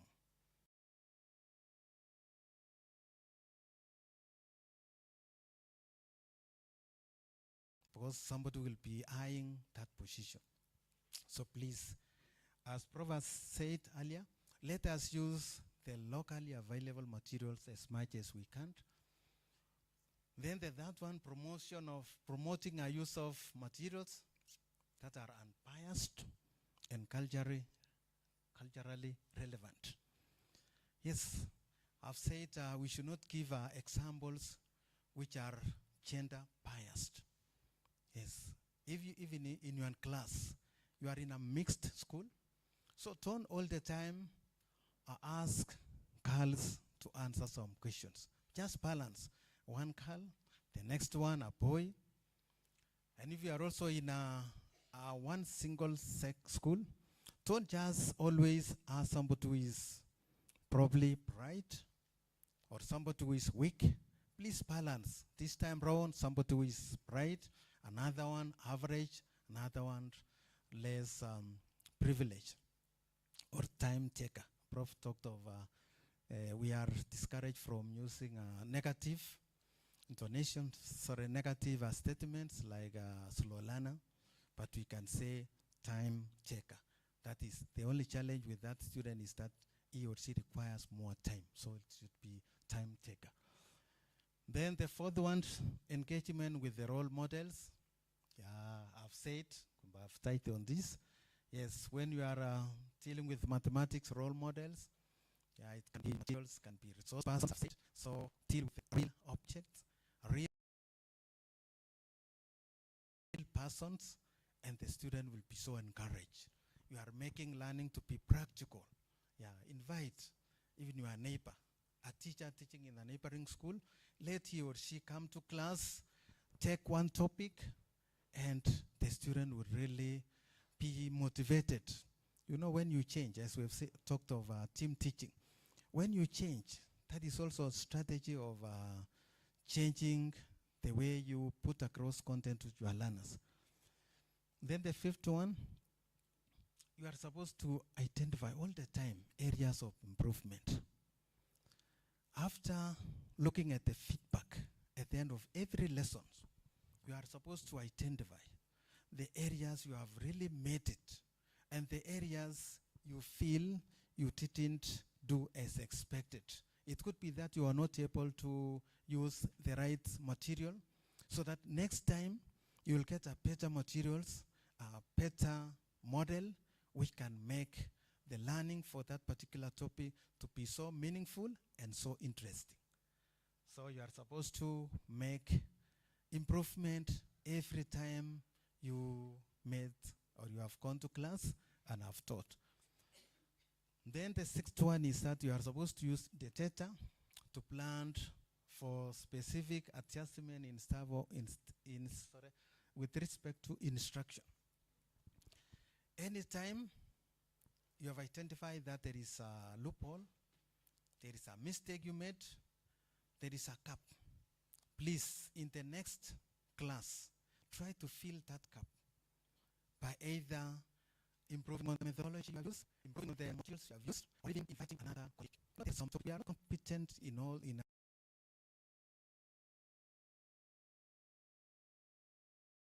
handling all the topics. If you feel that there is a topic you are not so comfortable, you have taught, let somebody else come and teach the same content. Yeah, he or she could teach in a very better way, which can make learners to really enjoy and achieve meaningful learning. Digitalization of content. This is where we really want to embrace the technology. Technology comes with a lot of advantages, a lot of opportunities, but remember, there are also some challenges. Some students, some teachers, you and me, we may over-rely so much on technology, and this will make us so lazy to the point that we don't reason. I know some of the students, those who are pursuing masters, given a topic, you just type the topic and let the AI to the calculation or even to the process of answering the question. So please, a warning, let us use the AI as part of the teaching and learning aid, not to do what we are expected to be doing. We have technological, pedagogical, and content knowledge. We have the content already. They are in digital form. So we are expected at the end of these 2 years to have changed the content into soft form so that we embrace the use of technology. The government of the former President, His Excellency Uhuru Kenyatta, introduced the tablets. Their main aim was to make sure that all the content was in those tablets. So students were not supposed to buy books anymore, but because of some challenges, resistance to change among the stakeholders, made it not to succeed. So for us, let it make it a reality that after 2 years, we should be having all the content in mathematics to be in soft, so that we reduce the use of the hard copies, and we shall also have a lot of advantages. You know, young people, they like technology so much. So whenever you use anything that relates to technology, they will be so encouraged, they will be so supportive, and they will remember whatever you have taught them. So they are drifting away from the analog and they are embracing the technology. Then we have the third one is that once we have the content, we shall be able to analyze the content. We shall be able to have in a standardized form after we have all generated. Prof will tell you that we shall go to an extent where we shall be giving probably a topic to one center where you just try to digitalize the whole content, beta form 1, another one form 2, and you shall be able to reap the advantages of digital. Then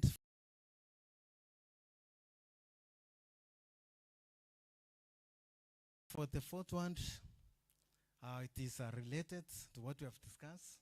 So we are supposed to develop a plan for learning on how to use learning management system in the digitalization of content based on the mathematical task, activities, example, exercises, test problems.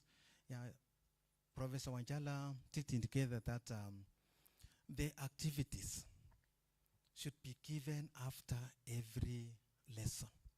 Activities make students to practice the skills, the content learned. So we should have a lot of activities, and these activities should be based on the local area. The examples should come from the environment. So give as many examples from the environment, give as many examples, sorry, activities after every lesson, so that the learners will be able to practice. And in the process of practicing, before you start the next lesson, that is what we normally do, we review what we did on the previous lesson, and we also mark our work, the students' work, sorry. So it means when we have given activities, please, I know we have this challenge of having 100% transition to the next class. So please give students feedback immediately. And the student will be able to know the errors they made and be able to explain to you whenever you ask them about the same. Then the fifth one, and giving teachers, let me rush because of time, in conceptualization of the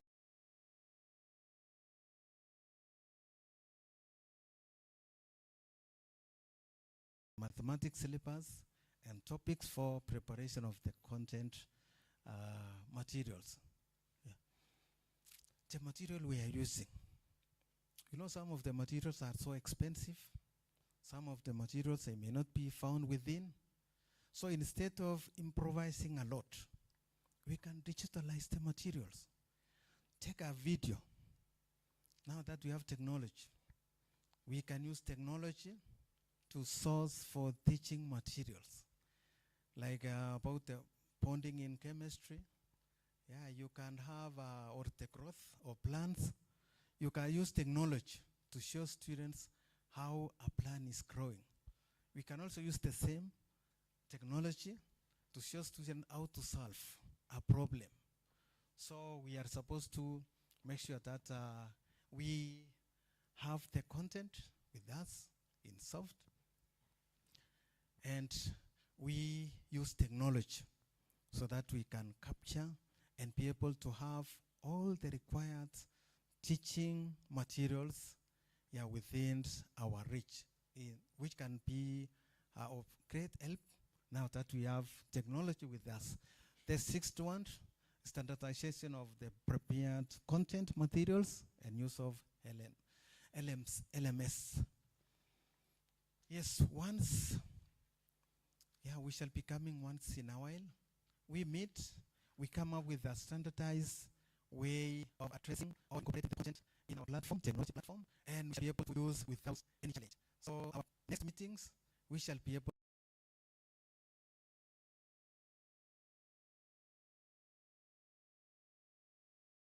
to interact so much with technology and be able to make full use of this LMS. So I've just rushed because of time. I think I want to say that as we wind up, This is a summary. That teachers are involved in productive discussion with students in mathematics classrooms and seek to, one, establish a safe environment where students can take risks and where there are norms for classroom discussions. Yes, when you have some discussions, let the student appoint a chairperson, a secretary, and the norm is that no person should talk a lot. Yeah, somebody will say one comment, another member in the group. So there should be some norms and laws governing the discussion. Then teach students the expectation of classroom discussion. Yes, so that before they start any discussion in class, let them know what they are expected, what we expect them to do, what we expect them to achieve. The objective should be stated very clearly at the start of every discussion. And to make it so meaningful, each group is supposed to present. That is why we say we make it involve as much as possible. Let each group present whatever the topic they've been discussing on the whiteboard in front, and the others will react.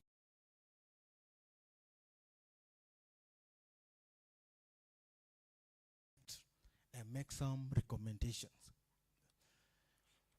Then they are also supposed to, teachers are also supposed to, and students present a meaningful problem, challenges. Get challenges from students and then discuss them after way forward. And this will assist in terms of the instructional practice.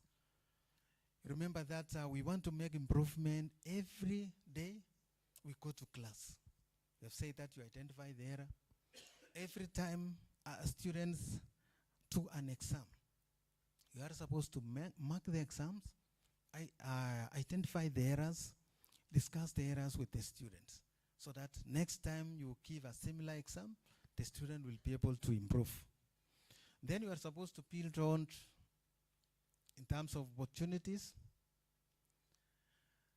then for independent and the working of small groups.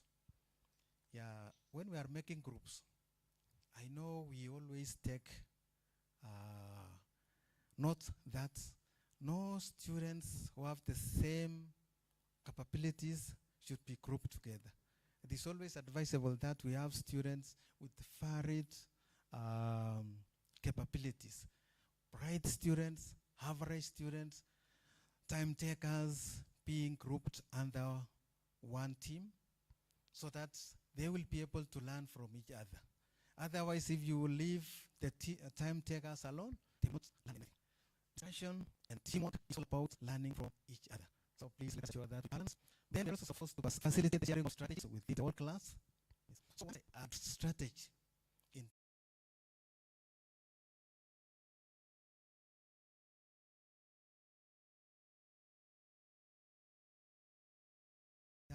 terms of instructional improvement?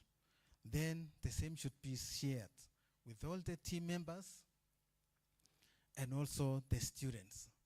Yes, let the student know that this is the challenge they are always encountering, and this is the way to improve, so that when a similar approach, a chance is given in terms of attempting a question, then the student should be able to make some great improvement. Then the last one, promote student reflection on the different strategies. Let the students feel free to say and state whether the new strategy has really made some significant improvement in terms of achieving meaningful learning. You could be meeting as teachers and say, this is the way forward so that these errors can be eliminated. But it may not work from the side of the students. So let students be free. Create a very conducive environment in your class. Don't harass the student. Like our Vice Chancellor, VC, Professor Ipara, talked of the former mathematics teacher.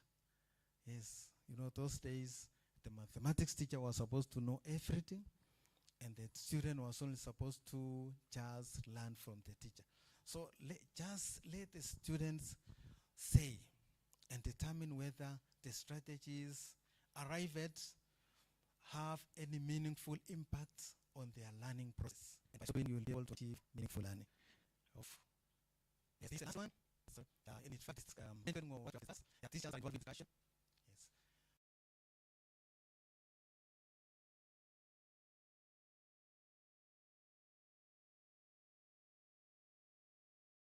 You as a teacher are supposed to be a guide. You guide the students. You are a team leader. When it's come to analysis, we have said this, what we have repeated, everybody in their team is supposed to be involved. Then we are also to promote dialogue and effective instruction. Then based on the data, inform practices. So in general, we are saying that once you have identified the error, please check these errors, discuss with your colleagues, make some analysis, get to know the trends, and then get to know the best practice that can eliminate those errors. Then, when you come up with recommendation, implement immediately. And try to check whether the implementation has really made any improvement. If not, please go back to the drawing board, try another approach. And by so doing, you will be able to achieve a meaningful learning about your learners, and by extension, students will perform well. So thank you very much for listening. There's been a long presentation, but I'm happy that nobody doses, so we are all active. So thank you so much. Thank you. Thank you, Dr. Joseph B.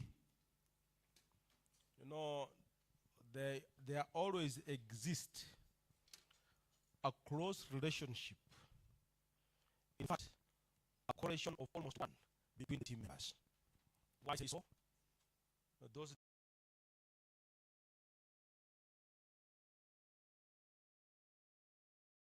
days we were at most, and I gave you the story of the PI.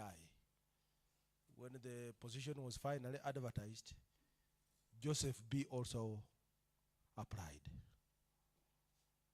When they did the interview, what gave an advantage to a PI, he was already, the head was in. You see how life is. And B with Wanjala had known each other earlier before they met in most.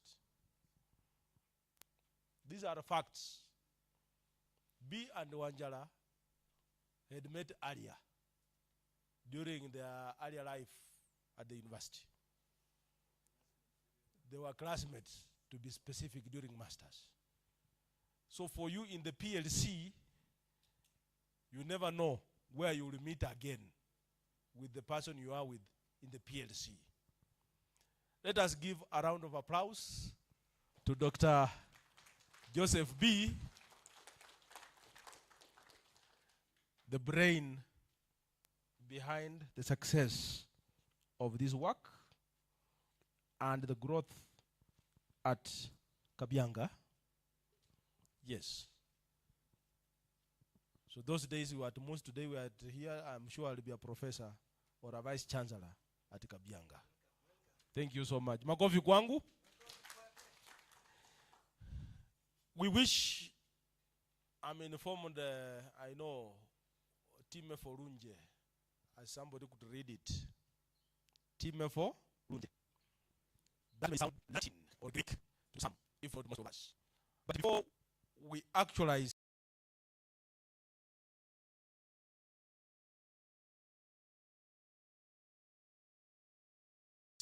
that Greek phrase, we had cut short a presentation by Mr. Otieno from the Kenya National Examinations Council. I don't want to conclude my session as a chair before he completes.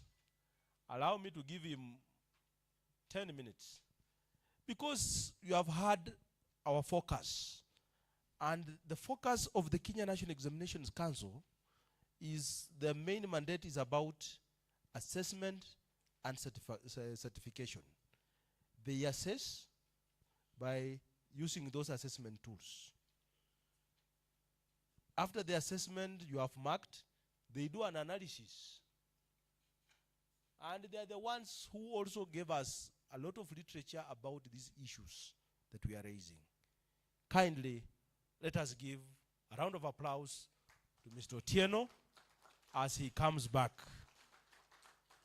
So if he's done in the next 5-10 minutes, I'll give direction. Makofi kwa Mr. Otieno. Thank you so much. Welcome, sir. Oh, thank you, Professor Wasike. I just want to make a few comments because today, even when I was attending this sensitization, I didn't come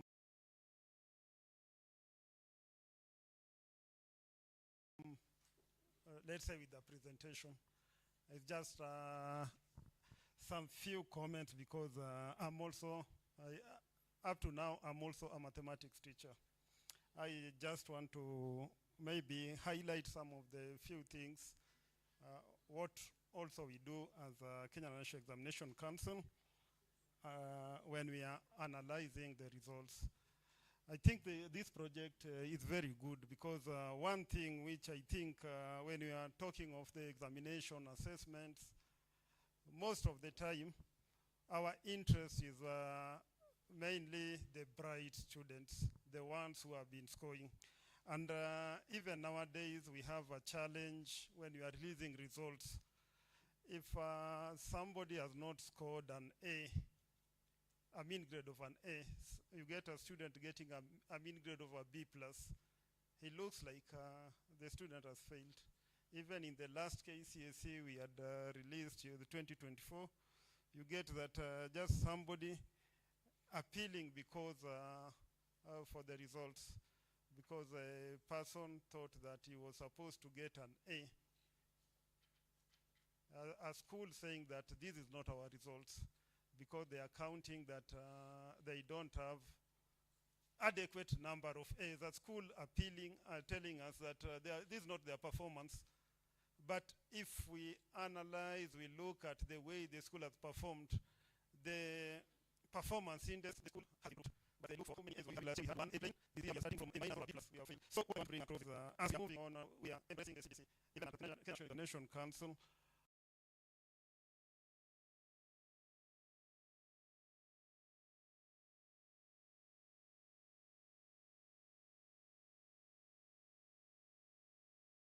we are trying more to look at if we give candidates, if we give the candidates maybe an item, a question to do, we get that this number of candidates, maybe there is a, if it's a multiple choice type of question, there is what we normally do, which is called item analysis, because those ones, all the responses, if there are 4, we can get how many candidates have go for option 1, B, C, and D.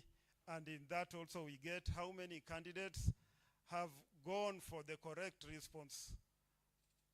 So if we are going that way, we even analyze further and we get how many bright candidates have gone for the wrong response. And specifically now is if it's response, one response was maybe response B, which is not, let's say the correct response is response A, but we get a number of candidates have gone for response B. So we are to ask ourselves first as an examination board, this particular question, why have this candidate gone for item, for response B? And the first thing you get that the specialist will convince us that response A is the correct. With the syllabus, with everything, then we see response A is the correct. Now, I give now another person, just who is more, we are saying that you are now, we call somebody who understands maybe the language a bit, but not mainly the subject specialist. We give the question without giving the response, then you select the option. you get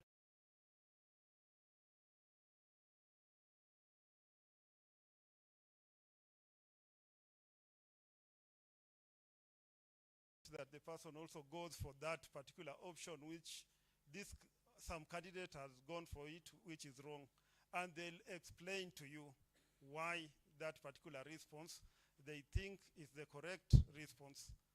So you get that in most cases, those learners who don't guess and who works out, there is something which has informed them that that is the right response.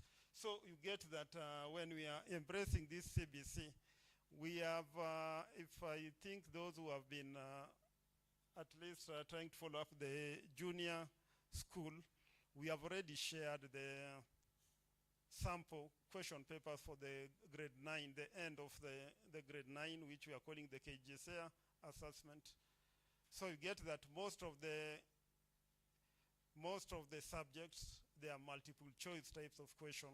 Even mathematics is a multiple choice type of question. The reason is we are trying to avoid to have so many papers. Like in KCSE, you get there are some subjects with even 3 papers.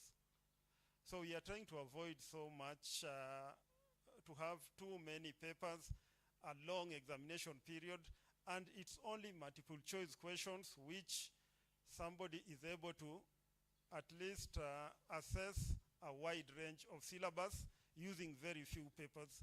It's the same one which is also we can assess each and every question and the item, how the candidate has gone to those items. So on our side, we normally say that we can do the analysis, but now for teachers, we realize that when you are giving any assessment, in CBC we talk of the 3 levels for assessment.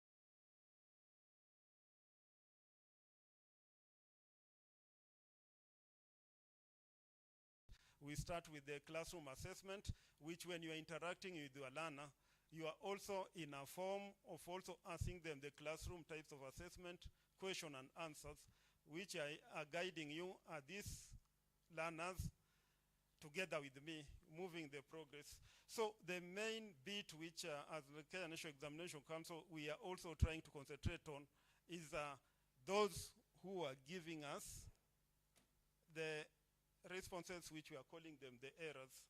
So from us, we can do all the analysis. We can tell you facility index is this one. We can give you even, this is the proportion of the learners who have gone for the right item.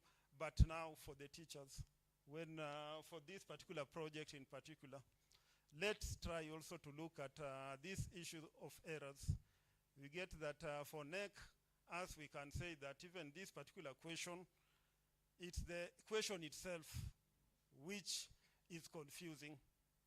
Because one thing when you are giving a question, you are giving a question to test the syllabus, the content. You are not giving a question to trick the candidate. So for the teachers, you get that if we do the analysis well, you may even realize that when we are marking, also we have a report which also report telling us that how are we now teaching this, and you get that you are the one, the way you teach it is the way, how they understand it.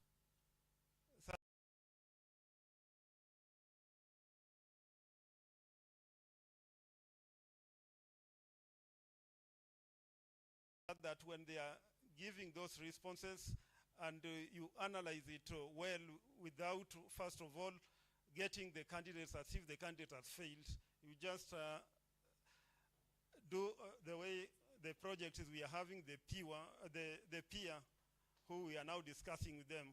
We discuss, we see that for my area, I'm seeing always when I'm teaching, when I give this particular type of question, there are this small proportion of candidates who are going, diverging to a certain type of incorrect answers.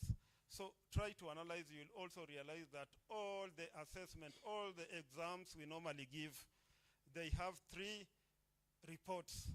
One report is for learner, which is more saying that the learner, you have understood it as per the content, the way you are supposed to, the way it is. The second one is a report of the teachers. You get that, you'll see that this particular area, this error, is more coming from me as a teacher who is teaching these learners, so that you see that if they are getting this consistently in my class, what does it mean? It means that there is something which maybe the time I'm impacting the knowledge, they are understanding it differently. And the third one is mainly the item itself. Item can be defective. And it's normally not an issue of now saying that these learners, maybe they are weak, or just saying that this particular group, you go to some schools, you get that even they have already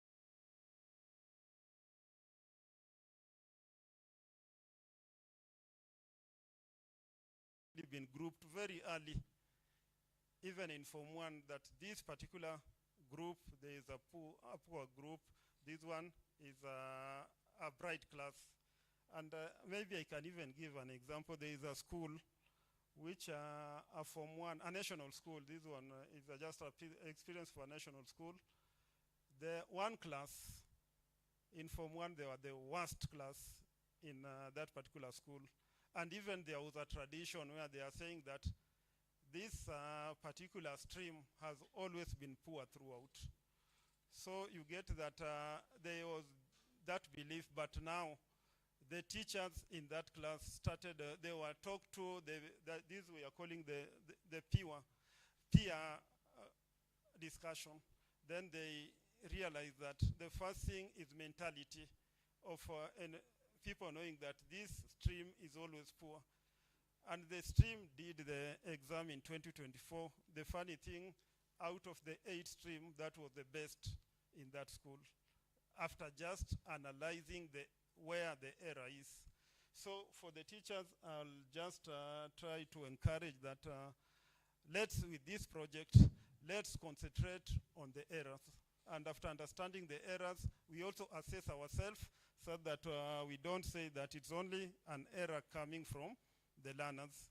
As I had mentioned about the statistics of mathematics, let's improve, because nationally, the mathematics mean has never gone above 45 out of 200. So we're talking nationally, like last year, the mean was 2.18 out of 200.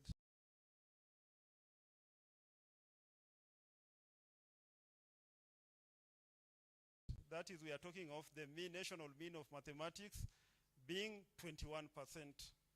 So let's try to work so that we concentrate on the errors, because mainly mathematics, it's more of the perception. I remember we were the first group of 844, and when I joined from class 4, we had those old school mathematics teachers, and to initiate us that it's not mathematics for lower school, class 1, 2, and 3, is different from 4 to 8. That one was for 4 to 7, because by that time there was no class 8. It was everybody to get 3 canes so that you concentrate in the class. So you are just being punished to make you ready for mathematics. So that one, first of all, bring the perception. Mathematics is difficult. So you need to be punished. The same thing happened when I was in first year, I think at Kenyatta University, when somebody asked one of the professor who was teaching maths when they got lost in mathematics class. That was a common unit class, mathematics for science, to just try to maybe to explain something. He was told even teachers were here, they didn't understand. So it looks like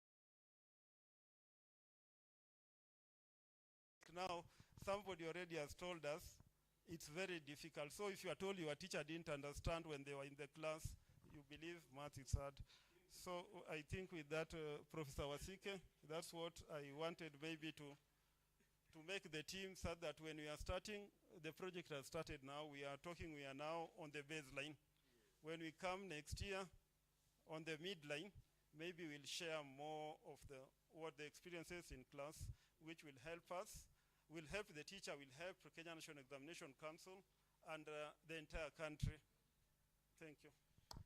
Thank you so much. Thank you so much, the expert. Thank you so much, the Kenya National Examinations Council.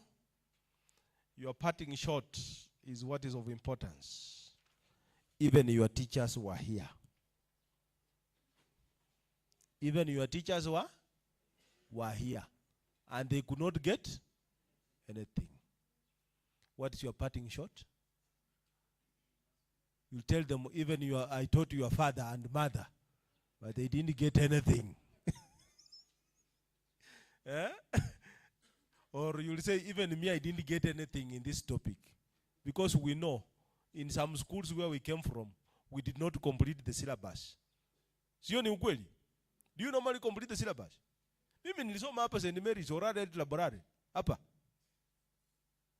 And I can tell you, hatukumaliza syllabus, lakini tulipita hiyo mtihani. Na nikienda university nipambana na full series, nipambana nayo. Mondo. Ingia na kichwa. Na nisimama ndio full series. Some of you have Thank you so much. I see all signs and indications that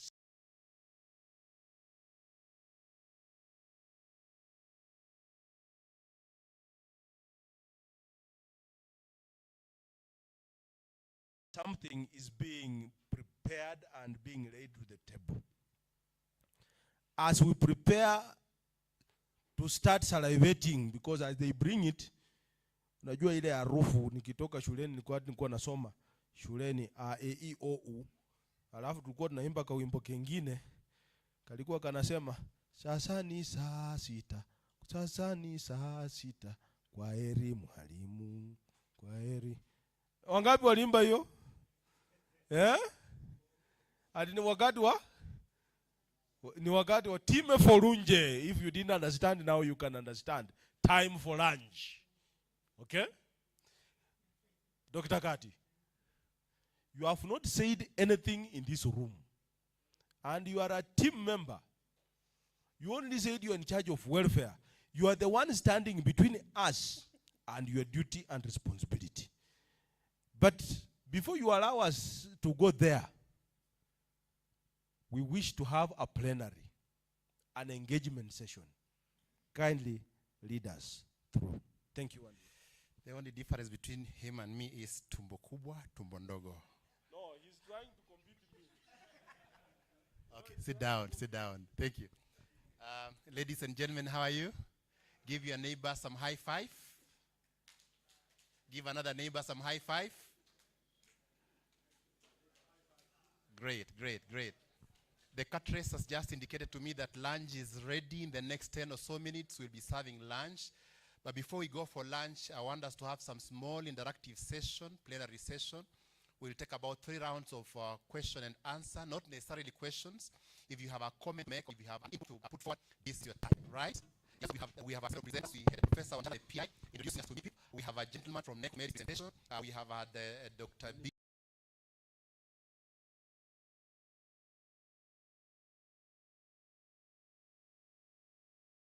Making his presentation. And so if you have anything to ask about the presentations or if you want to seek clarification, this is your time.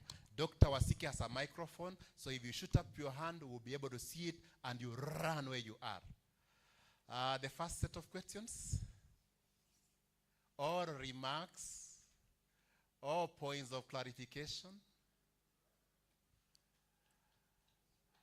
Right, there is a hand there. Thank you. My question goes to the... Please introduce yourself first. I'm Dachule Wabwile, just like has been written here. My question goes to the official from NEC. If you are in charge of quality, then to some extent you fail the teachers in high school. You set mathematics with a language that really disturbs the students. We have taught the concept, but now you bring in the language, which makes the subject difficult. How I wish that you use the language to enable students acquire the content, not to punish them using a difficult language. Thank you. Very well. Next question. Maybe we shall define what the mathematics is. The philosophy of numbers. A language of all sciences. One of the emerging issues in mathematics education is the mathematics language. Mathematics itself. Yes. Okay, I'm Emilio Kumu. A question maybe going to person of NEC. And there's a Ministry of Education also. Yeah, President, we have 2 syllabi.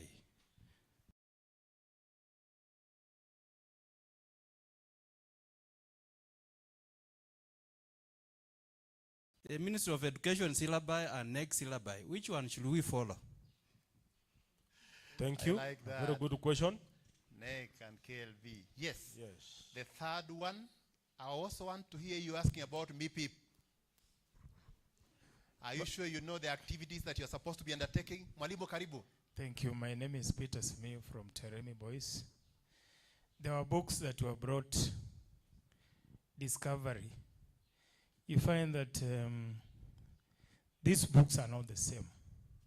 Like in Form 2, you find those books that were brought, first set of books. Exercise 19.1 is exercise 20.5 in the other book, but both are Discovery. I don't know if colleagues here are using those books. They are full of errors. 2, there is KLB. KLB is also full of errors. Then in some sessions you attend, facilitators will tell you they are from the ministry. Then they tell you, we follow KLB. Why are these Discovery books in circulation if they are full of errors? Thank you. Maybe to correct you, don't say full of errors. Just say there are some errors, okay? Some errors. Let's have the last person before we get responses, then we get the second round. Who is the last person? Yes, there is a hand here. Oh. Madam will be the last. I'm looking for a soprano. You will be the second lot. Don't get worried. I want to get a soprano. Yes, madam. Thank you. I'm Orono Masi. As we have been taken through, we have discussed about the learner errors analysis. So in most cases, the main and being is attitude. How do we handle it? Attitude. Very well, very well. So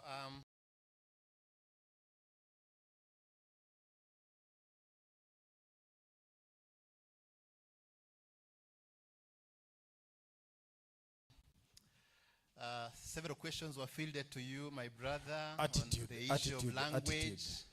Attitude. Yes, the issue of the syllabi, you'll talk about it. NEC has its own for purposes of assessment. The ministry has its own for purposes of syllabus coverage. You'll be able to handle that. And then Professor will be coming in on the issue of attitude and learner errors. Karibu. Oh, thank you. And thank you for those particular types of questions. Now, maybe just to talk about the development of examination. You get that when NEC develop the process of the development of exams, there are a panel, which normally panel of specialists, which normally develop now the particular items to be used. Then we have moderators who will moderate the types of question so that the language is more friendly to learners, to the candidates. Then I think also during the marking exercise, if some of us are examiners, you'll realize also we have what we call coordination at the marking center. And the coordination also is the bit where now because that is the level now we are having the teachers, those who are on the ground. You get that at the initial point of development, we don't have teachers. They are just specialists. And you know, if you have a specialist, like now if you say Professor Wanchala is dealing at the level of universities, not the school, you get that you are better equipped for giving, maybe for giving us information about the school environment than what the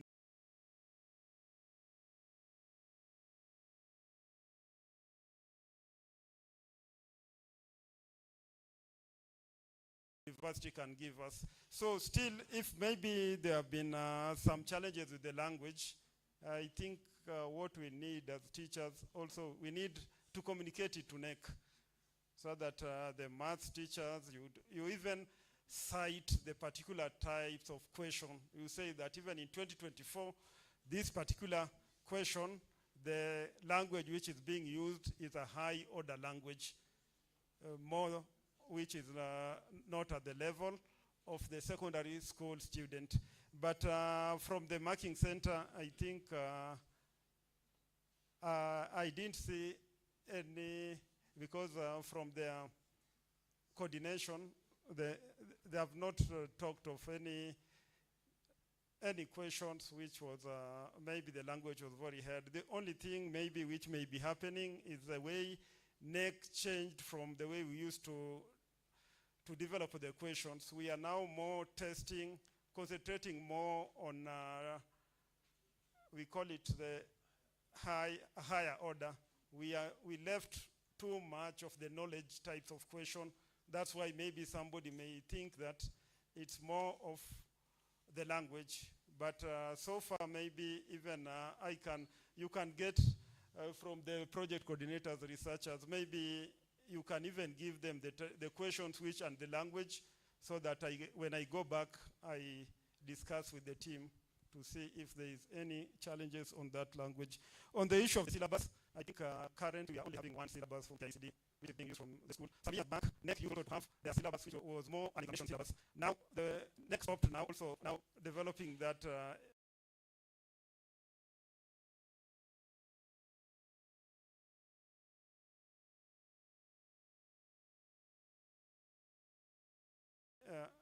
examination syllabus, because teachers were expected to use KICD syllabus to teach the content. But now teachers started now preparing students for exams before even teaching students to know the concept. So nowadays there's no next syllabus in the schools for exams. We stopped that totally. Then I think also just to clarify, there is no syllabus from the ministry.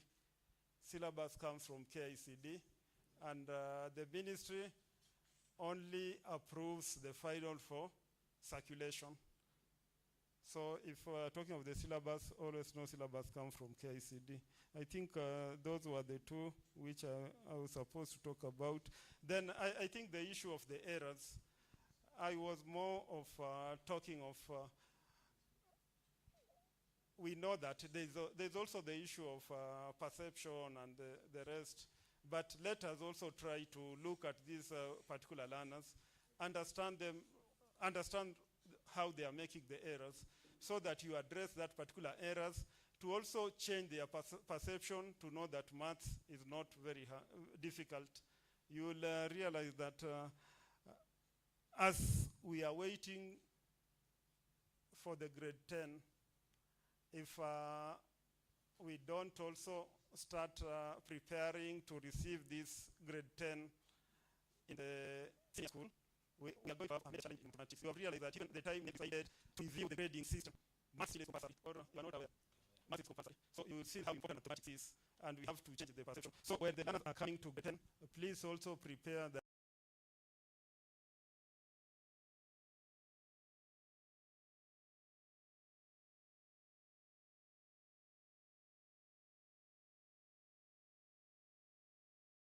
that you'll be having more challenge, but this project will work on it, because we have challenge in junior school with the teachers.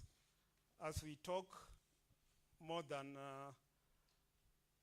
30, we say 30% of the schools, do you know they don't have qualified mathematics teachers, because Really? the ones who are posted are more humanities.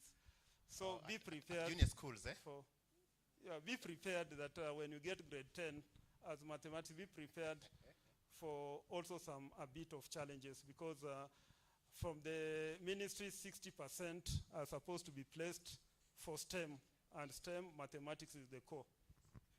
So thank you. Yeah, just picking up from where he is, we're posting our teachers for Practicum 1 in junior schools, and the experience we are getting is that the heads of institutions are complaining they don't have mathematics and science teachers. And you know, he's alluded to the fact that we are about to receive grade 10 in our high schools next year. And so when you receive them to teach them mathematics, it will be chaos. So we need to be prepared. Just before we get to Professor, I don't know, officers from the ministry, the issue of errors in discovering mathematics and KLB. Yes, the errors, and perhaps just to compliment my colleague from the Kenya National Examination Council. Indeed, we've been having the two sets of syllabi, but ideally they were largely complementary and not parallel as such. So that one by KICT, the curriculum developer, and of course a complementary set by the curriculum evaluator.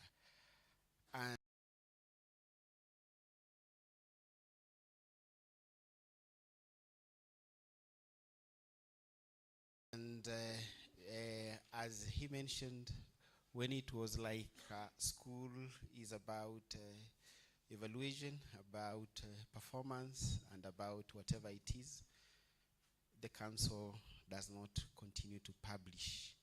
But ideally, it was just to guide you on areas of evaluation at that time. But that syllabus was largely complementary and not parallel as such. About the errors in various publications by the approved instructional materials, ladies and gentlemen, development of instructional materials is a core function for KICD. The process, we have a process of vetting and approving those materials, but again, errors here and there, not so much, but here and there, as teachers, we can pick and get to know that this is right, this is erroneous, this is a typo, kind of mistake, and so on and so forth. But again, ladies and gentlemen, in subsequent publications, you find that the publisher does review and improve on the earlier publications.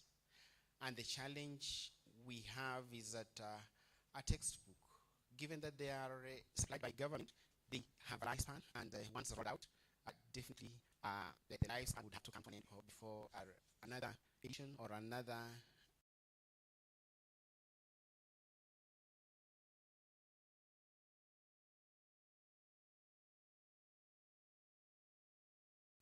set of instructional materials are rolled down to schools.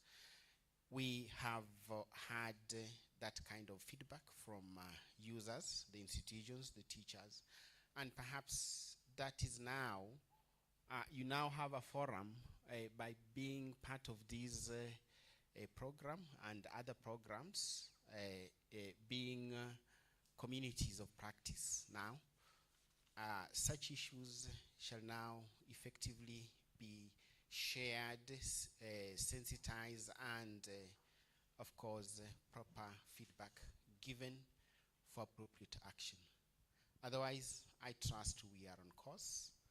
I trust the errors are within manageable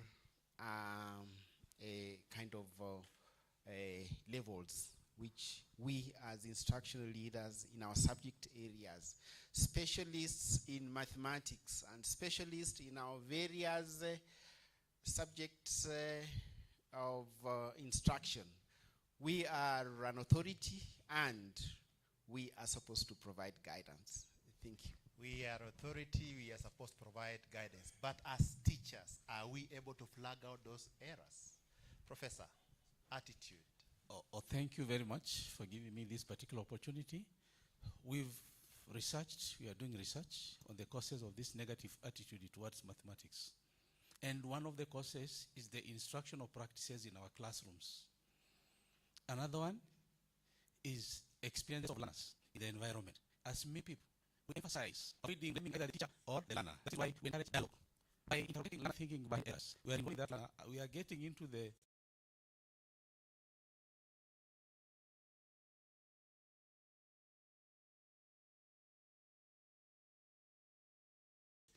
real issue so that we learn how to address. Most of the learners, the environment where they come from, who they interact with in schools, are part of what results to the negative perception of mathematics. Some teachers, we have mathematics teachers who have a negative attitude to the subject. True or false? True. As me people, that is why we are documenting all the effective instructional practices. If you just look at the materials I've been sharing with you, there is nothing we are leaving untouched. Through the research, we are documenting the effective instructional practices and how to implement them. We are giving you guides. We'll ensure that you access those materials online, in print, and when you share with the university-based researchers, as we will be visiting the schools. So we encourage you to focus on MIPI because we now want to share insights from the teachers, what really happens. So that the negative images about mathematics, maths for the clever ones, maths for a few, maths for the boys. That is why if you just look at the activities as Dr. B took us through them, all that relates to mathematics and what causes the negative attitude, we've touched on that. We are also focusing now on the teacher attitude. That is why we encourage working together in small groups. We put you together from the best of all schools. We learned of this time takers while we were in from the principal of Agenda. That was an opportunity for them to share. So as people will provide an opportunity for teachers from all categories of schools. Those who handle fast learners, those who handle time takers, you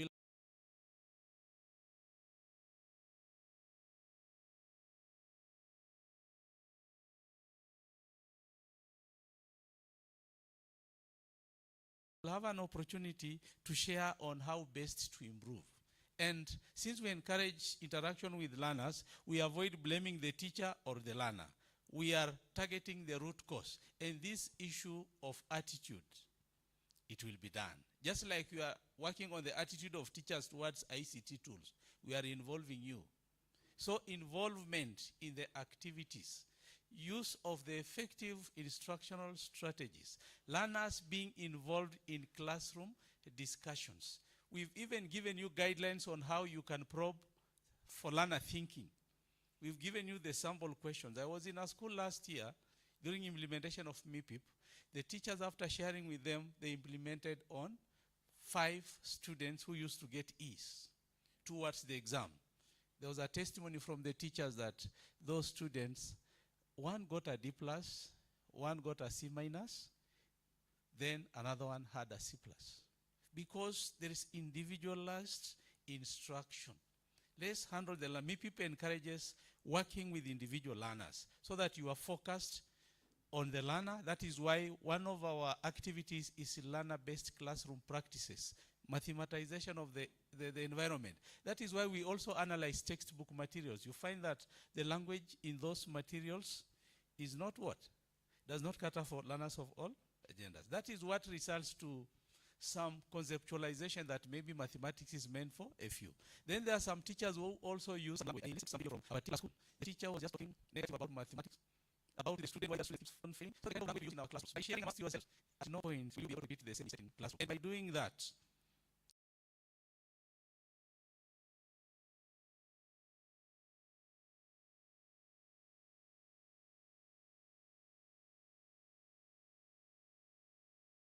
remember, our interest is just the videos and audios and nothing more. So that we want to see what you normally discuss in the PLCs. How learners respond, so that we also learn from them on how best to address those particular issues so that we avoid blaming either the teacher or the learner, and we learn from one another by embracing dialogue in our PLCs. Otherwise, thank you very much. Very well, Professor. Thank you so much. We need to get the second and final round of questions. Dr. Wasike, microphone. Just 3. I'm told lunch is ready. Lunch is ready. I'm also told the Catres has organized for washing points. Catres, can you assure me that? Beautiful. But So, Bwana 3 plenary rounds. session 3 chair, questions, yes. just, I don't know, why do we do testing? I thought if my psychology by somebody called Kitua serves me right, and what we were taught, a test is supposed to discriminate. And that's why you calculate discrimination index for those items.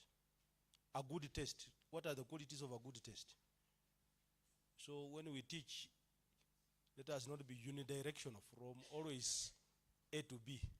Can you start from B to A? Very well. Can you start from B to A? Because we are always unidirectional. just want to given. Suppose you are given from the solution, and now you're supposed to find a missing. You know, if you get your exam, and I moderate it, you can yourself. What do you say to your fingers? Why? Because the way you set. So let us train.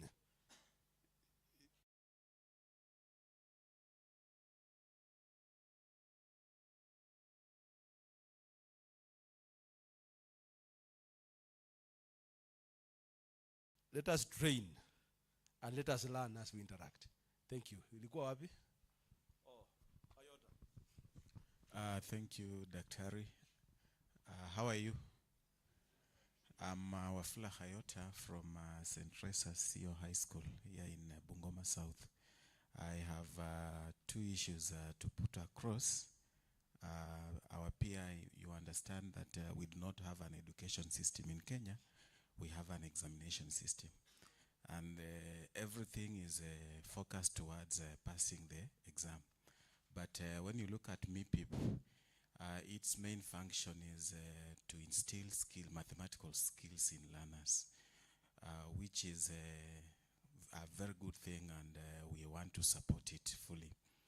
I'm saying this because when you look at, like in my class, I have 82 students, and I've been given 40 minutes to teach. And what Dr. B was presenting is I'm supposed to analyze the errors, then I have to engage students, look at the reasoning behind the errors, and I have 40 minutes. Guide us on how we can go about it. Then number two, guide us on the appropriate number of meetings that we can have per week. The PLCs, what is the basic, so that we can understand as this team. Otherwise, thank you. Thank you so much.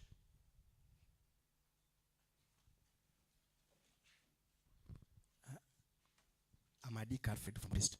I have a question about grouping. Dr. Bias told us that mixed grouping is better than people in the same ability grouping. But we have this challenge.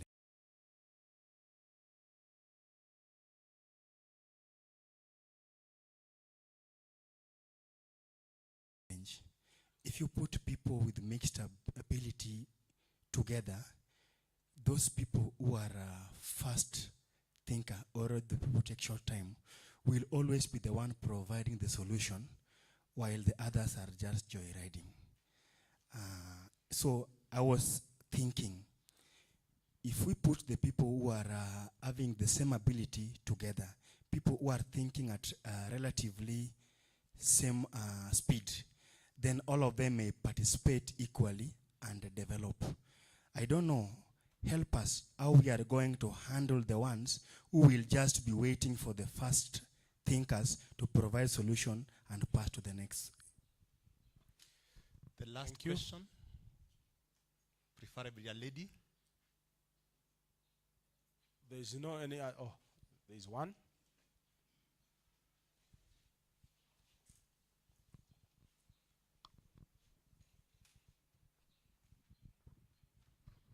Thank you very much. I was wondering, apart from audios and videos, what else that confirms to you that we are engaging in these activities? Because sometimes time may not be on our side. Again, should we be doing weekly, monthly, or termly these MIPIP activities? Again, when it comes to our learners in a classroom, of course they have different abilities. And a teacher, and although you say you create the extra time, sometimes that extra time may not be according to the various programs. So this becomes very hard for us to assist these learners. Thank you.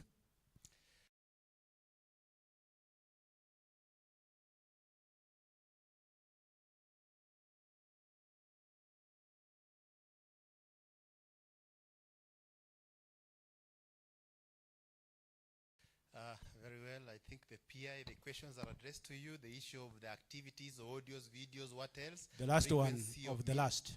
Frequency of meetings, just a minute. And then groupings. Should they be homo or hetero? You may need to react to that. 40 minutes in a lesson. When do you identify the errors? When do you analyze? Is there room to do them outside the class? Let's get the last one, then Professor Wanjala will take the floor. Okay, good afternoon. I'm Wamkota Wanjala Anthony, a teacher from West Pokot, Chepareria Girls.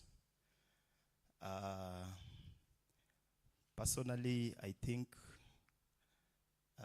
according to me, I'm in the right venue. And we are researchers, and I feel very comfortable to be here. I participate in science fair, that is KSEF, and in mathematics, I have various projects that have taken up to the national level. But immediately we finish the competitions, we come back home with our projects. So now that we have IDRC, that is a body from Canada, it is my plea that you help us so that maybe you can market our projects there. Like personally, I'm ready to go to Canada and do my research there. Thank you so much. Professor Wanjala, Mr. Excellent. Wanjala. Excellent. You might have an ambition. All right. Have an ambition. Great. Thank you. Thank you very much. We look forward towards supporting early careers researchers. That is why there's an opportunity for scholarships. So whenever they pop up, the members of MIPIP must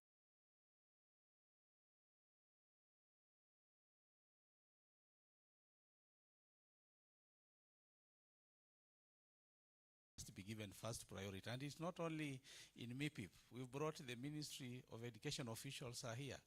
So there are better things to come. In line with our MIPIP activities, I've interacted with some teachers. In most cases, this project is based in schools.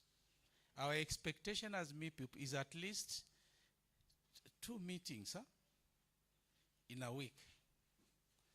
And we'll be giving an incentive towards the same, because we expect you to give us data on the recorded audios and videos, because we don't interfere with learning programs.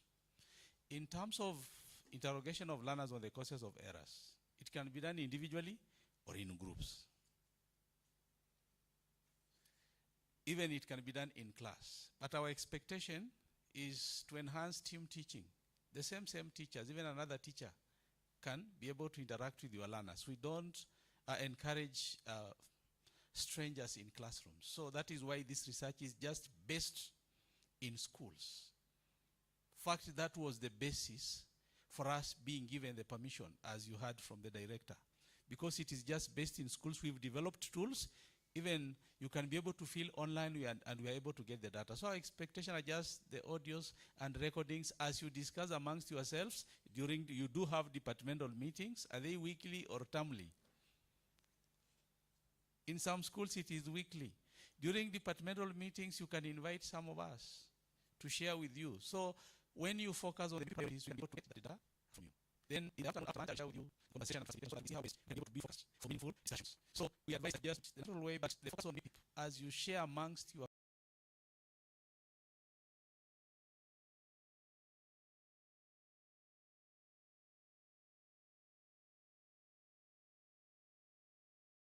colleagues. That is what we want to hear.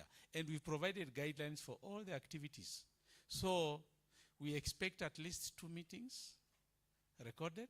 Then you can focus on the different priorities. Learner errors, discussing about the strategies. And you do discuss them in your departmental meetings. So what will appeal to you is that whenever we feel like joining you, whenever you feel like you have a discussion that you feel we can join in, please invite us. There are team leaders in all the PLCs, like one researcher with 10 teachers. So you'll be monitored. And at the end of the term, each teacher participating in PLCs will get 10,000 shillings as incentive. So this is to encourage you. Our focus as the PI, I just want to listen to what causes these learner errors. So at your own time, you can create time. We will also be visiting you during games time or even after, during break or during lunch hour, so that we interact and we share insights. As we visit you, we will also be facilitating those discussions. We will be recording. We only need recordings, videos, and audios. Then on the MIPIP website, remember we are creating the knowledge network of mathematics educators. You are in that network, so we'll be sharing materials. Then for the audio recordings, not anybody can access them. Those on the network, as you also encourage other purely mathematics teachers. So you'll just be sharing experiences. Our objective is for you to share experiences amongst yourselves. Some schools produce 20 years or 100 years. Let's bring these teachers together, share, and see how best we can improve. Just record it for us, and we see as we do this particular research. We don't advocate for separating learners. No.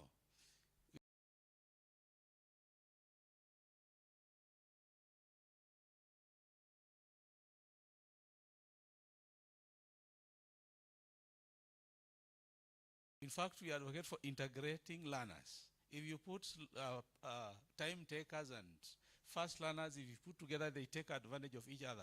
During instruction, for instance, you can be able to attend to learner errors while in class. Give the learners an opportunity to also help each other.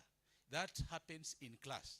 If you are going to handle such cases, then you invite your colleague to also record that for us. We encourage team teaching, just like in, was it CTIMS, where you teach as the other teachers observe. We encourage collegiality in approach to issues, collectively preparing content so that you take advantage of the knowledge of each other. So what we really emphasize is dialogue in small groups around learner errors, data-driven strategies, and work together to develop content. And I'm sure with the time, from the experience we've had with other PLCs, we will see good results. When we are talking about those learners who have problems, just try that. And I know in a week's time you'll share with me the experience so that you help this learner, you focus on that particular learner. Otherwise, we'll keep on interacting as we share on effective instructional practices. Thank you very much, Prof. I heard you clapping when you talked about something at the end of the term. Even at the end of today's session, iko kitu. Dr. Wasike, you are the chair of session. Thank you so much, Dr. Robert Kati. Thank you, our facilitators, for the process. Thank you, our attendees, for those insights.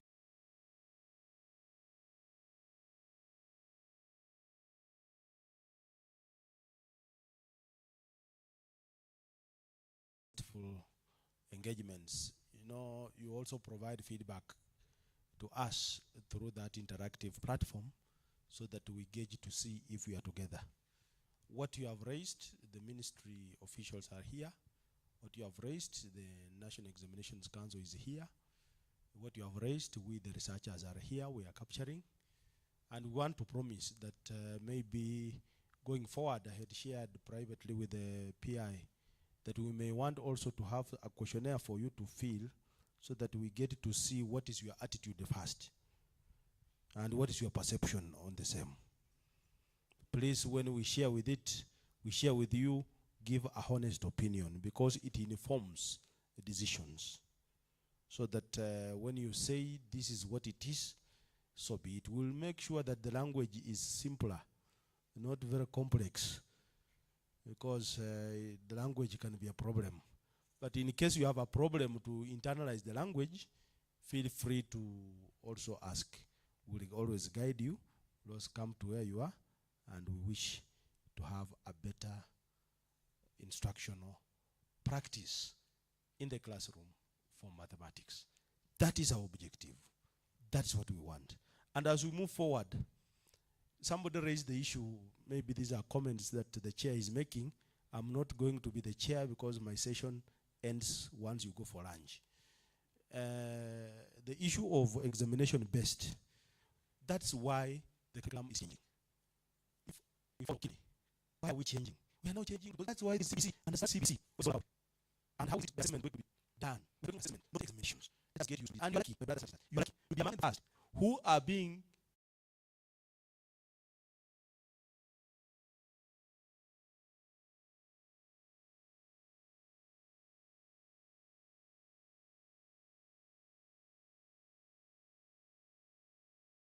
given the skills, who are being used to develop the skills that others will be forced to do in the future because of that change that is required on the basis of the competency-based curriculum. It's not about exams. It's about the skills. And that's why we want to focus on those skills. I hope we are together. We are focusing on those skills. And that's what the Me People is all about. If I'm right, 40% is what they will do as the summative assessment. But 60% is what they have done in the formative. So where does the weight lie? It's in terms of those skills. Let us join hands. Let us be part of developing those skills, and let us improve and comply to the competency-based curriculum, which we are receiving the first cohort in the year 2026. Simunipigie kwa makofi. Lunch is ready. We will be served the way we served tea. So we'll wash our hands from outside with the photograph. For our guests, trainers, I think I will be glad if some of you is here. Lady Marco is there. We will have lunch from the side.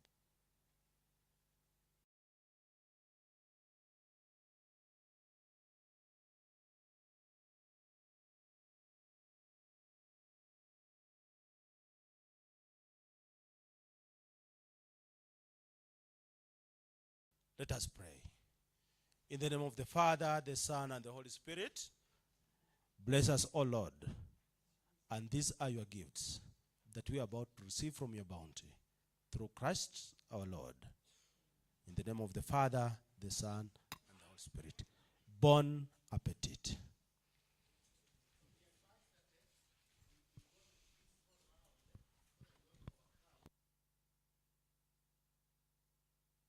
And lunch takes 30 minutes because we know our brothers and sisters from far off.